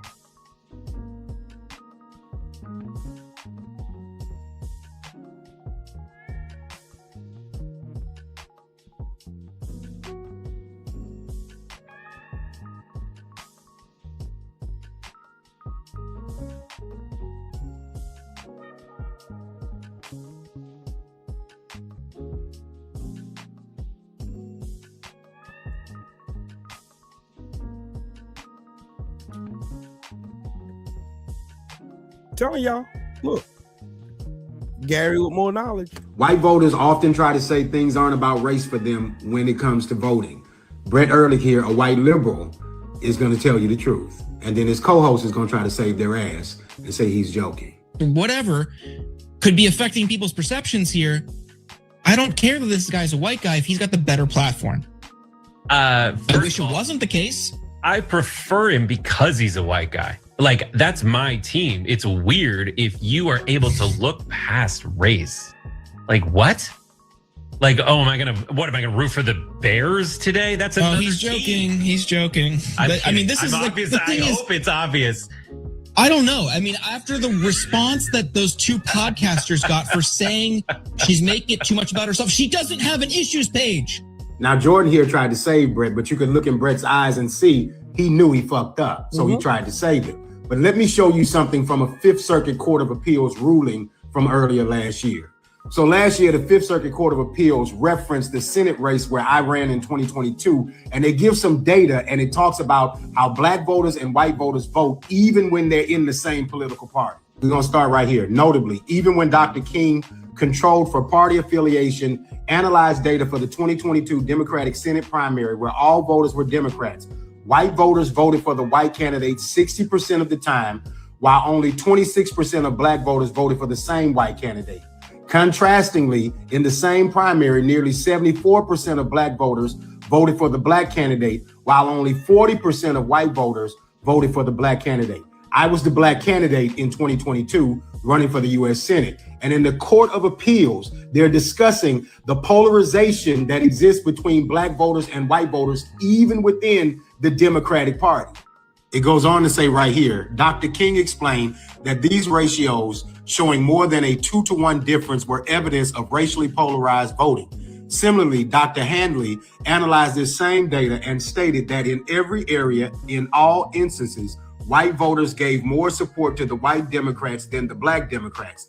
Conversely, at least in the larger set, black voters gave more support to black Democrats than to white Democrats. So we keep trying to act like white folks are not voting based on race when the data shows that they are. When I ran for the Senate in 2022, I got more white votes than Luke Nixon got black voters, but 60% of white voters stuck together with a white candidate who had never shown up on the scene and done anything politically, but they felt that a white was right. My problem is not so much Brett Ehrlich and them rooting for their own team. It is that black people get into a position where we start thinking that white is right, rather than demand that we're going to do everything we can to support the black candidate because we already understand that they are up against high odds. Now, with him saying that, I want to turn this into Jasmine Crockett. Jasmine Crockett is running against James Tallarico. James Tallarico ain't done shit politically for nobody. But somehow they're having conversations as if he's the better choice for a candidate for Senate to run against Cornyn or I forgot who else is running down there in Texas. James Cornyn and I forgot who else is running. Jasmine Crockett has proven herself over and over and over again. I don't know what else Jasmine Crockett needs to do, to be honest with you. I don't know what Jasmine Crockett needs to do. What else more does she need to do? She's done everything. The woman has literally done, she's literally one of the only people in Congress right now that's fighting for all of the American people. Not just black people, she's fighting for everybody. And she's the most demonized candidate I've seen since Kamala Harris. So again, my question I pose again, white people in particular, when are y'all going to stop voting against yourselves and sticking to whiteness and start voting for your kids' future? Voting for a better state of living? When are you going to stop? You voted white your entire lives and you've got nothing to show for it but failing school systems, disgusting infrastructure. You ain't got no more money in your pocket. You get a few crumbs here and there, but shit, billionaires are made off with bank. All your jobs get sold off overseas and shit. You ain't got nothing to show for it. So when is enough enough? When are y'all gonna get out of that fucking loop of thinking that white is right? It's not. It never has been. You vote for the because I'm gonna be the biggest advocate of trying to stop this bullshit. Are you voting because somebody's skin color? That doesn't mean shit. James Tallarico on the outside is, yeah, that's cool. But what was his name? John Fetterman? John Fetterman looked cool on the outside too. And then he turned out to be a fucking Republican. See what that got you? So did Joe Manchin. So did Christian Sinema. Same thing happened. So when is enough enough? What's up with it, Michael?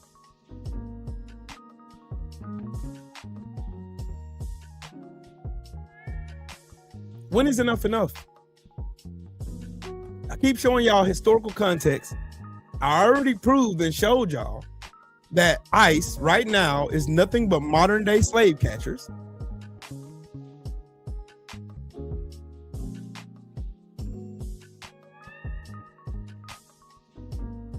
Thank you.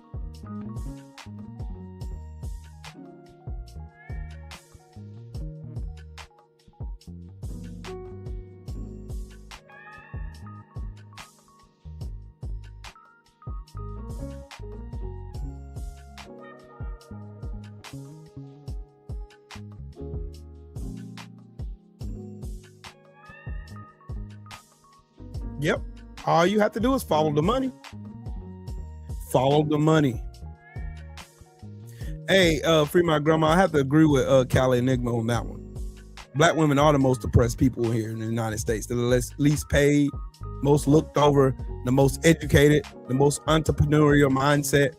They have everything working, but they have everything working against them. And plus they're females. And then on top of that, they got white women stepping on top of them to oppress them even more. So yeah, I would agree with him. Because there's data to back up what he's saying. There's data. Statistics are there.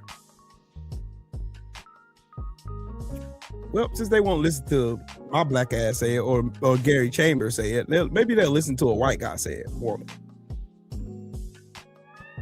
Yep, they go through slavery and misogyny. And you see misogyny loud. It was loud as fuck during this last election. Most of the people who voted for Trump that were black, they voted because they didn't want to vote for a woman. That's a fact. But check this out. America kills for profit and calls it order. ICE shooting white people finally broke through denial. Trump's enforcement pushed past paperwork into street violence, and major outlets recorded the bodies while state officials tried damage control. Many white Americans only recognized the system once it hit people who looked like them. That realization arrived late, soaked in blood, but it still counts. This country was built through violence long before courts or flags ever mattered. Land theft against native nations set the pattern. Expansion relied on forced removal, ration denial, and intentional starvation. American enslavement followed as a profit system backed by contracts and torture. After legal bondage ended, lawmakers carved an exception into the 13th Amendment, which supposedly ended slavery, allowing forced labor after conviction. Courts exploited that opening through biased policing, stacked sentences, and selective enforcement.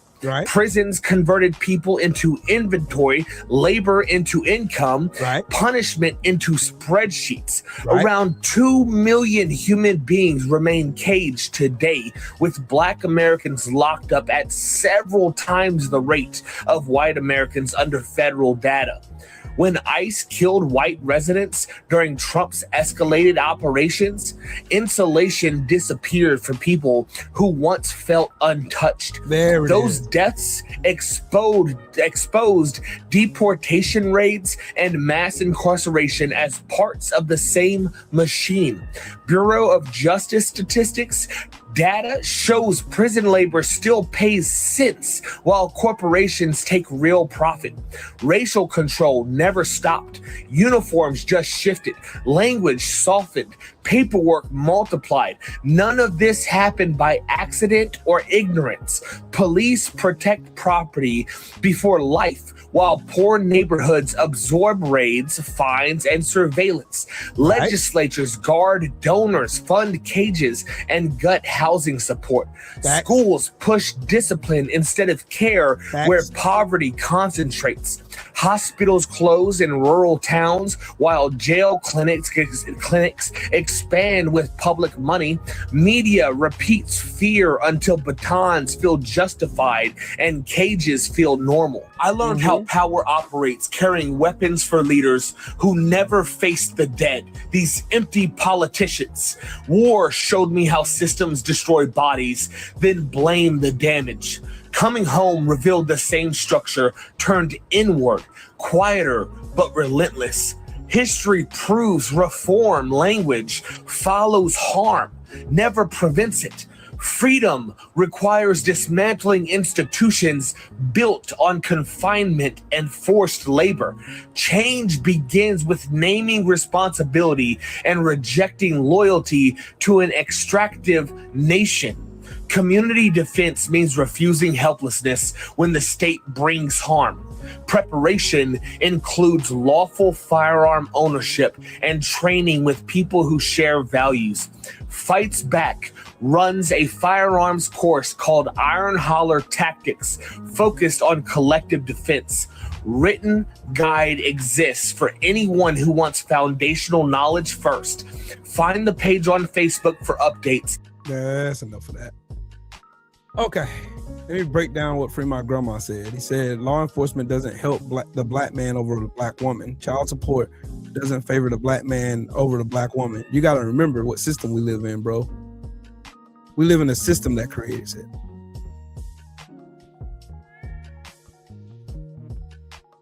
Yep, I know it will. That's why the system's got to be destroyed. The system's got to be destroyed, Callie. It's got to be destroyed this time. It ain't just no covering it up with a band-aid. This shit got to get destroyed, uprooted, destroyed, burned. But back to Free My Grandma. It's optics. There's a reason. It's to cause separation within the black community. That's the reason why it looks that way. That's why it looks like the system so-called favors black women. It doesn't. It uses the system to push black women against black men. The same way they did when they were buck breaking. It's the same demographic. It's the same system. It's the same architecture. The same thing. Oh, that black man can't protect you, black woman. You see how he's getting buck broken right now. He's getting bunged in the ass right now. It's the same thing, bro. That's why I don't feed into it. I used to. The Willie Lynch letter.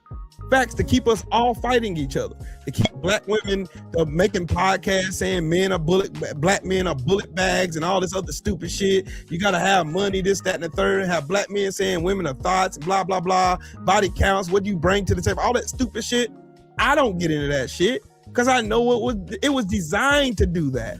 It was designed to keep us at each other's neck. It was designed for us to turn away from each other. Because with unity, the biggest threat in America is black unity. And that was confirmed by the FBI. J. Edgar Hoover. Black unity. That's why I don't even entertain that shit. Black women are disrespected more than any demographic in this country. Period. They don't get acknowledged for their creations. They don't get acknowledgement for what they're doing as far as education. They try to turn around and change the tide of whenever they start escalating and moving up. Oh, they change the rules fast when black women start catching on. Every single fucking time. But they do that shit with a, you gotta look at the principle. You gotta start asking why, bro. Ask why. Why does it look like, why do I feel like the system favors black women over black men? Why? As soon as you ask that question, the light comes on. Just like that. The light will pop on. You'll be like, man, what? I was tripping. That's misogyny right there. That was from a white patriarchal system. Because white men are doing the same exact thing to white women, but white women bend the knee. Black women say, fuck that. That's why they get that whole fucking, the angry black woman. She got too much mouth. She do this. She do that. She ain't going for no bullshit. I wouldn't want my wife to just co-sign all the bullshit I do. What kind of relationship is that? You ain't got nobody on your side that's gonna tell you the fucking truth about who the fuck you are, knowing that you ain't perfect. Shit. That's why I've been married 16 years. That's why I've been with her for over 20 years. That's why I've been with her a long time. Because me and her we're different than night and day, but we go together like peanut butter and jelly. You feel me? Just look at the manosphere. Look at the red pills. Look at all these fucking stupid, fresh and fit. You got a fucking dumbass. You got a fucking Sudanese fucking nigger getting on a fucking podcast denigrating black women. And you got black men co-signing this fuck nigga shit. This fuck nigga shit. It's fuck nigga shit. That's fuck niggery right there. Anytime somebody trying to put black men against black women, it's fuck nigga shit. Always have been, always will be. I've always said that.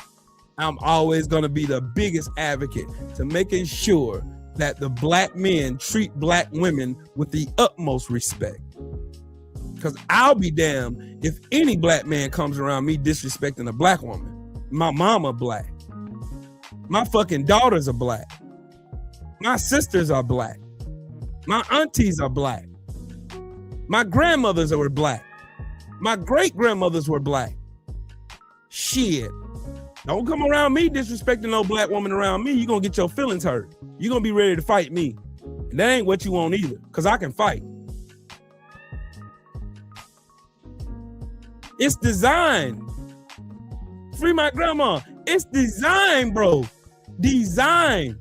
You know why they can't see their kids? Because if they see their kids, they don't get no more benefits. In a system that was built to keep them at the bottom of the totem pole, bro, that's essential. You got to choose between your kids or seeing that dude. It's the same thing. The same thing, dog. The same thing. Look at it. It's the same thing. That's why they had a no man in the house rule. It's the design. That's why we need more brothers like us. We need more brothers like us saying, shut that stupid ass shit up. You falling for the Willie Lynch letter. You're just aiding and abetting to the system of white supremacy and you don't even know it. That's why I don't go. That's why I don't follow none of these motherfuckers on here. Y'all don't see me over here talking about these red pill goofballs. Y'all don't see me over here doing that shit because I know what it is. I know what the systems are. I know what's propelling you. Why are you so popular? Why is Fresh and Fit so popular? Why is a lot of motherfuckers going over there to a Sudanese nigga who's a fucking dumbass? Anyway, had a whole woman living with him. He couldn't even sleep with. He tricking off paying her bills and shit. He ain't getting nothing out of it. Nothing. Nothing. Nothing.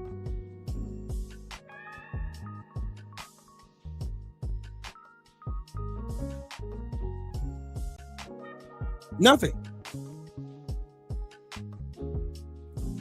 Stop listening to these fucking manosphere shits. Them motherfuckers are there. That's part of the Willie Lynch syndrome. Right there. I love black women. I love black women. I will forever love black women. I'm forever indebted to one of my favorite heroes. One of my favorite heroes is a black woman, Fannie Lou Hamer. And y'all hear me talk about her a lot. I love Fannie Lou Hamer. That woman was a stone cold gangster. You hear me? Harriet Tubman, another one of my favorite heroes. Stone cold gangster. Got the heart of a lion. I'll be damned if I sit here and participate in the bullshit. I am not.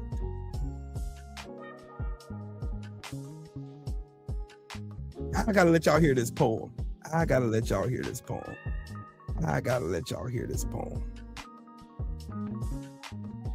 hope this is it.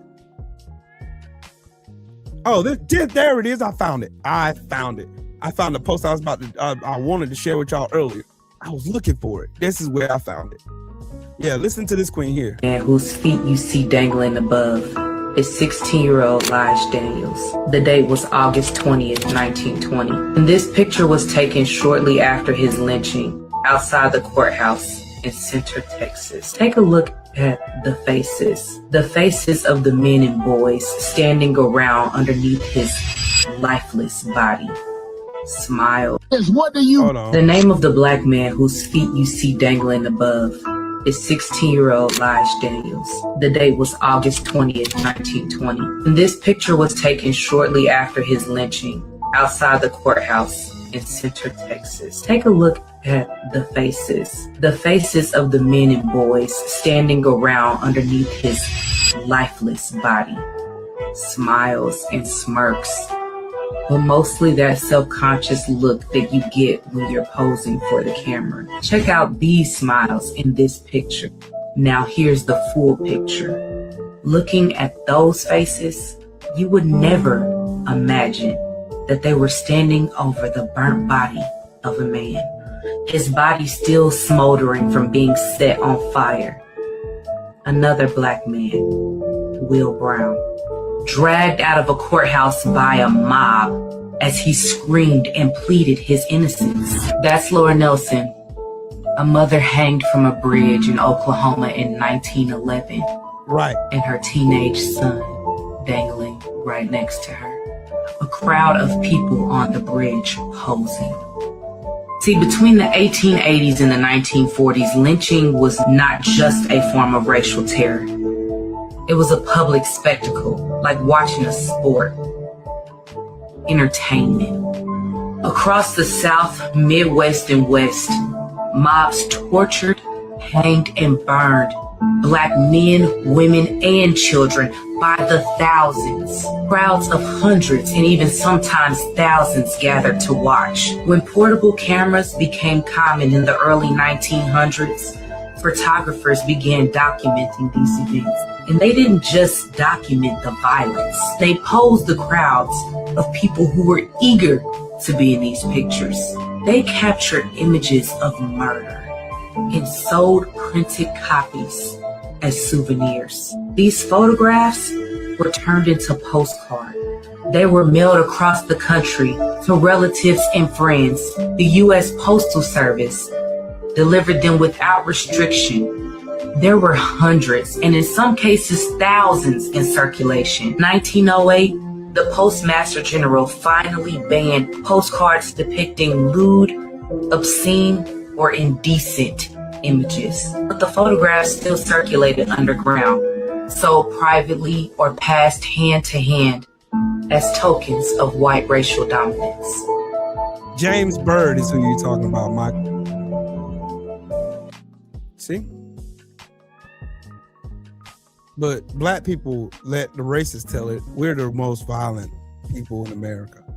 You see how that works? They do the same thing between black men and black women. It's the same thing. Oh, black men are most violent. They're gangsters. They're thugs. Oh, they're here to kill everybody. They're here to break all the laws. Yeah. How's that working out? When you start getting yourself into that mindset that I've got to learn as much history as possible so I can teach my kids so that they don't make the same assumptions that I made, believing in some bullshit hype that it was taught to me in school, which was nothing but whitewashed history. None of that was. None of that was true.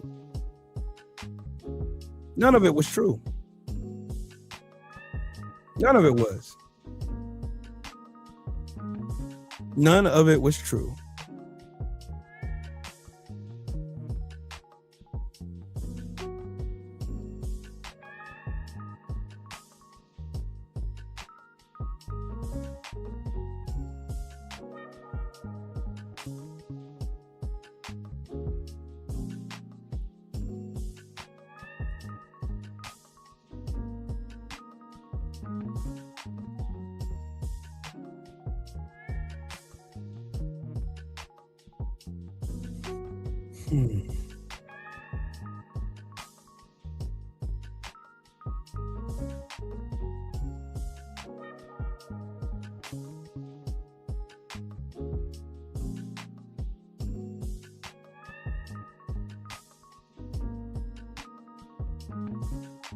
Can anybody explain that to me?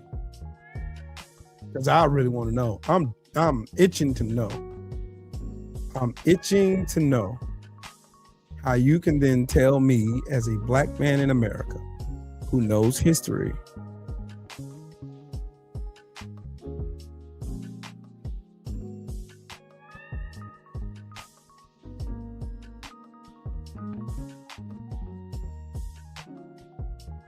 there is no other demographic of people who have committed such acts of terrorism on the soil of the stolen states of America than white men.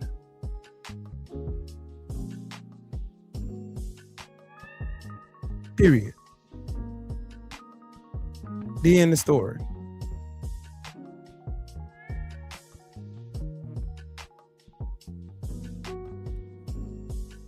So, again, monkeys doing monkey shit.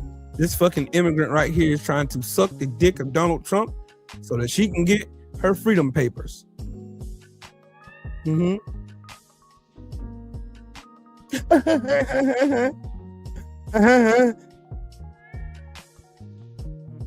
Nicki Minaj. Ladies and gentlemen, this fucking coon bitch who profited off the black community and also the gay community. Yeah, fuck them. I'm gonna get me.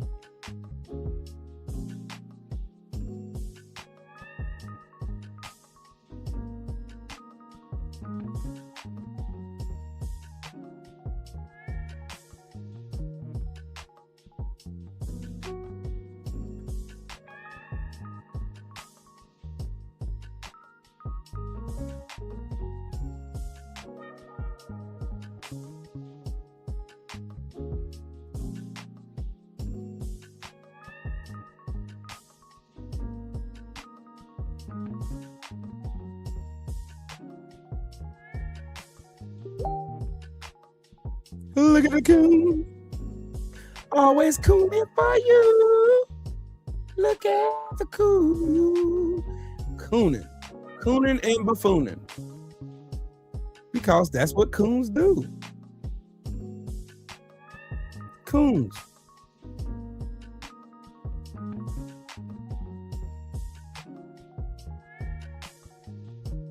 Don't carry a gun to a protest. Kyle Rittenhouse did. He killed 2 people at the same time in 2020. They praised him for that. Gave him podcasts, brought him on the RNC. These 2 stinking bitches right here was pointing guns at protesters and shit during the George Floyd riots. Yeah, y'all forgot about them though. Clive and Bundy.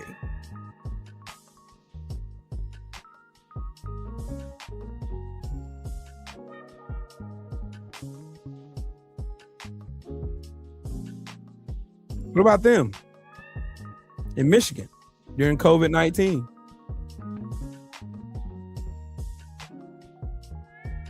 What about this armed militia that surrounded around the Georgia State Capitol? After Trump called the attorney general there, wanting him to give him 11,780 votes. What about in Arizona? In Maricopa County?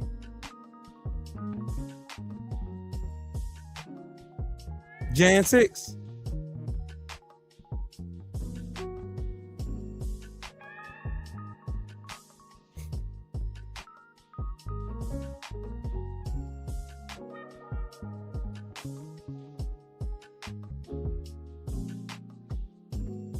It's funny, ain't it?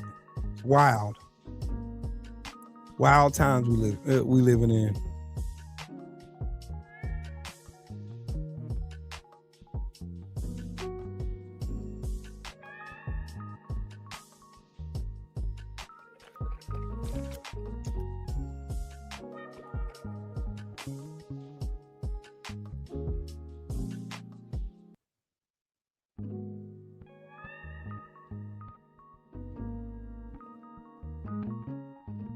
I'm gonna keep telling y'all though, over and over and over again, to as many people hear my voice and y'all understand.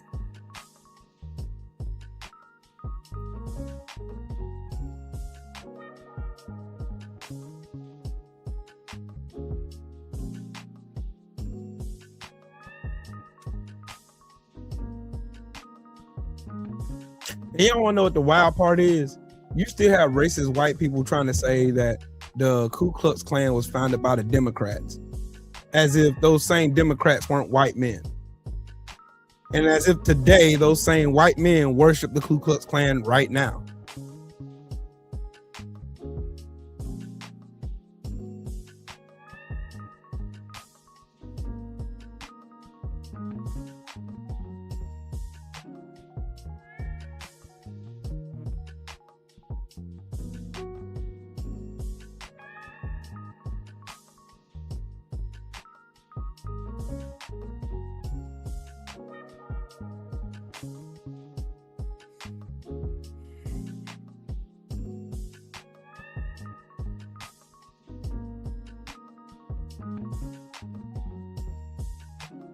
Wild work, ain't it?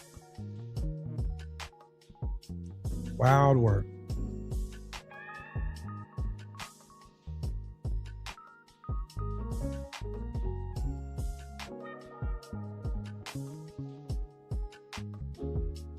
Wild work.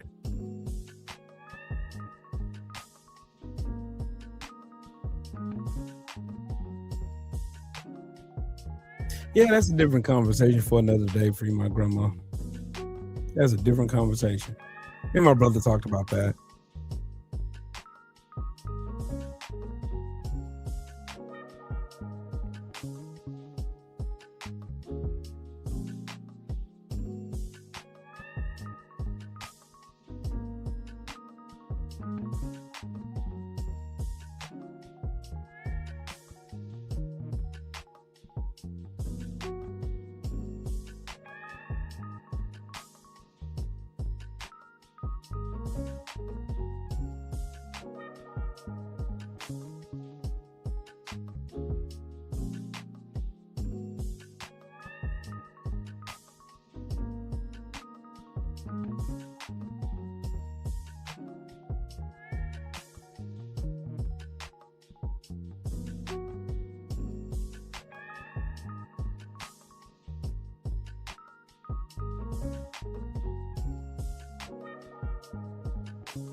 Right.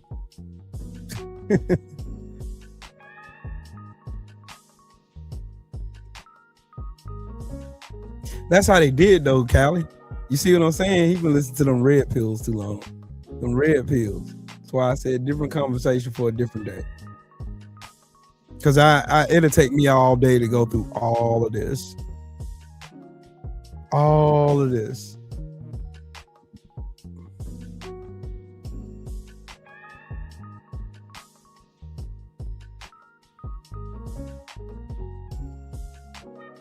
All of this.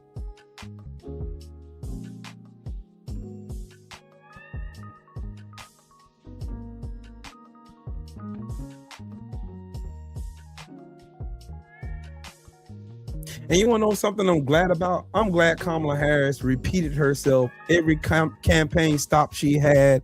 She said literally the same thing. She told you what her plans were. She told you what she was going to do. And she also warned you and told you what this orange pile of dog shit was going to do as well.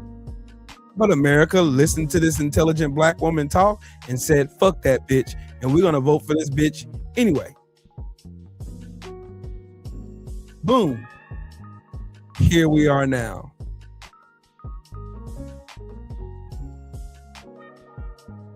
Again.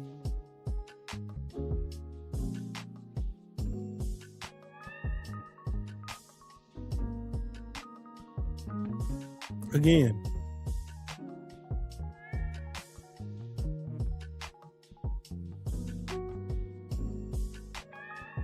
Yeah, I'm the same way, Callie. But I already told you where I stand. I love God, but I'm not into that traditional Christian fucking bullshit they on. I'm not on that at all.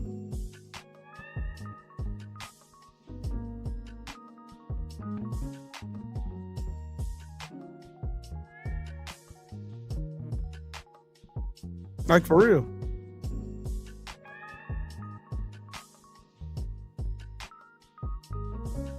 Hey,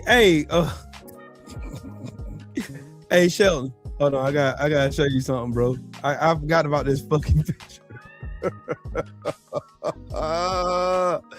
Mahari, I hope you still in here too. I know you gonna like this shit.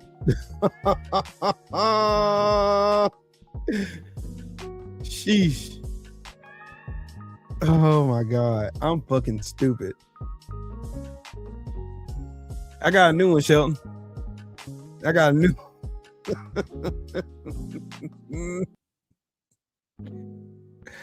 They send these FBA coons after us, man.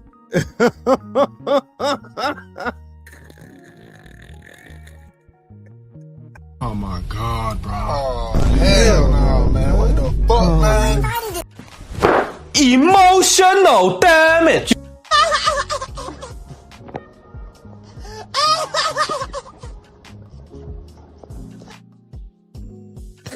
This shit will forever be funny to me. Oh my God. Fuck you. Fuck you. You bitch. Brother, Brother, what's that, brother? What's that? What's that, brother? Oh boy. Yeah, rewind back to this show and you're gonna see a funny ass picture. I gotta send it to you too because it's funny. That shit is funny. Them werecoons, bro. They sent out them werecoons.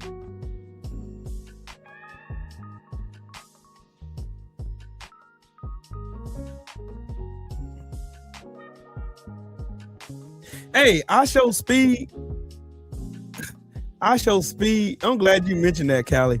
I Show Speed has literally went to Africa and destroyed every bullshit stereotype that's ever been put out about Africa. In a short time, too.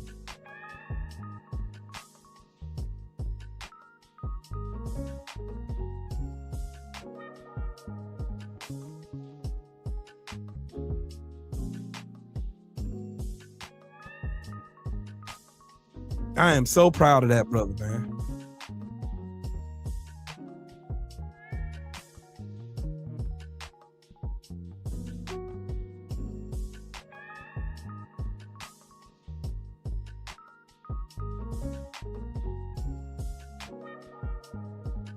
Yep, they so mad at him. Yeah. Fuck the FBAs though. Fuck them motherfuckers. You know why I say that? Can y'all name one protest that FBAs have been or they started? Name one movement they did, legislation they got passed behind this bullshit FBA movement. Name one. Name one, and I apologize. Name one, just one. Name one. No, I ain't see that yet. Name one though. Name. I want to know one, just one, and I'll let it go. I'll leave it alone.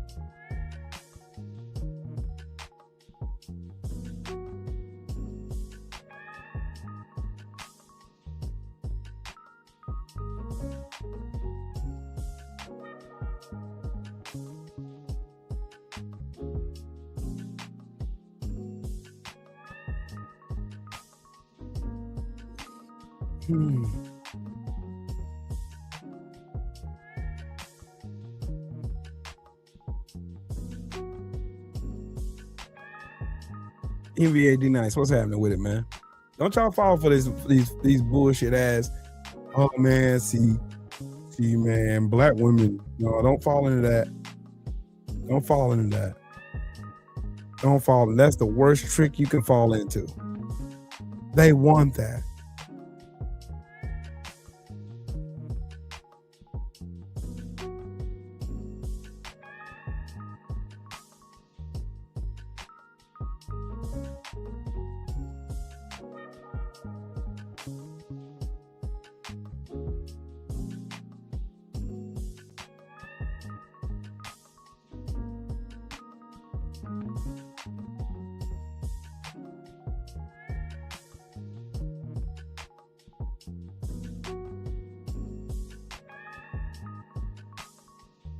Yep.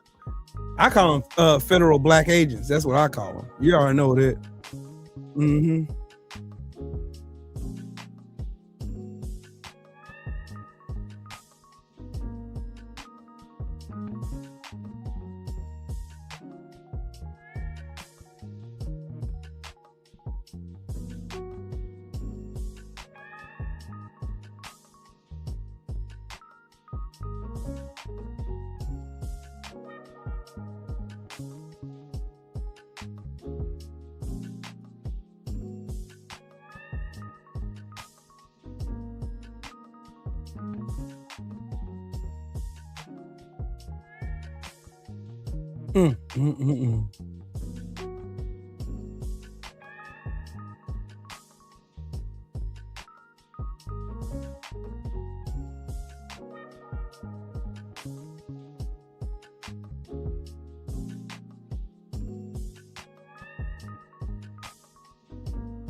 This is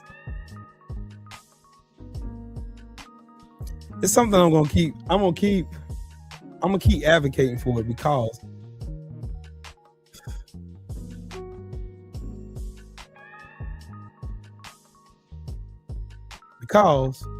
it needs to be. Oh man, you're a tether. Well, fuck you. I'll be a tether then.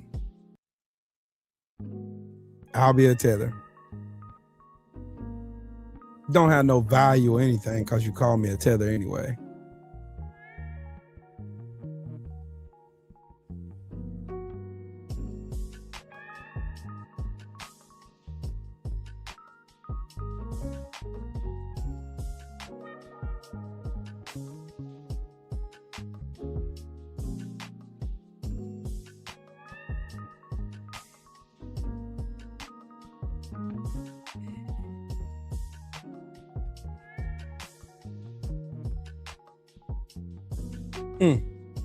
But anyways, I think I've done enough cooking for one day.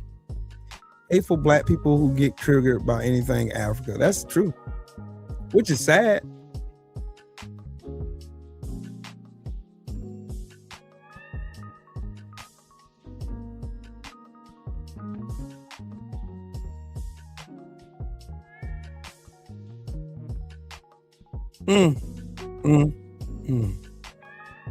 My God.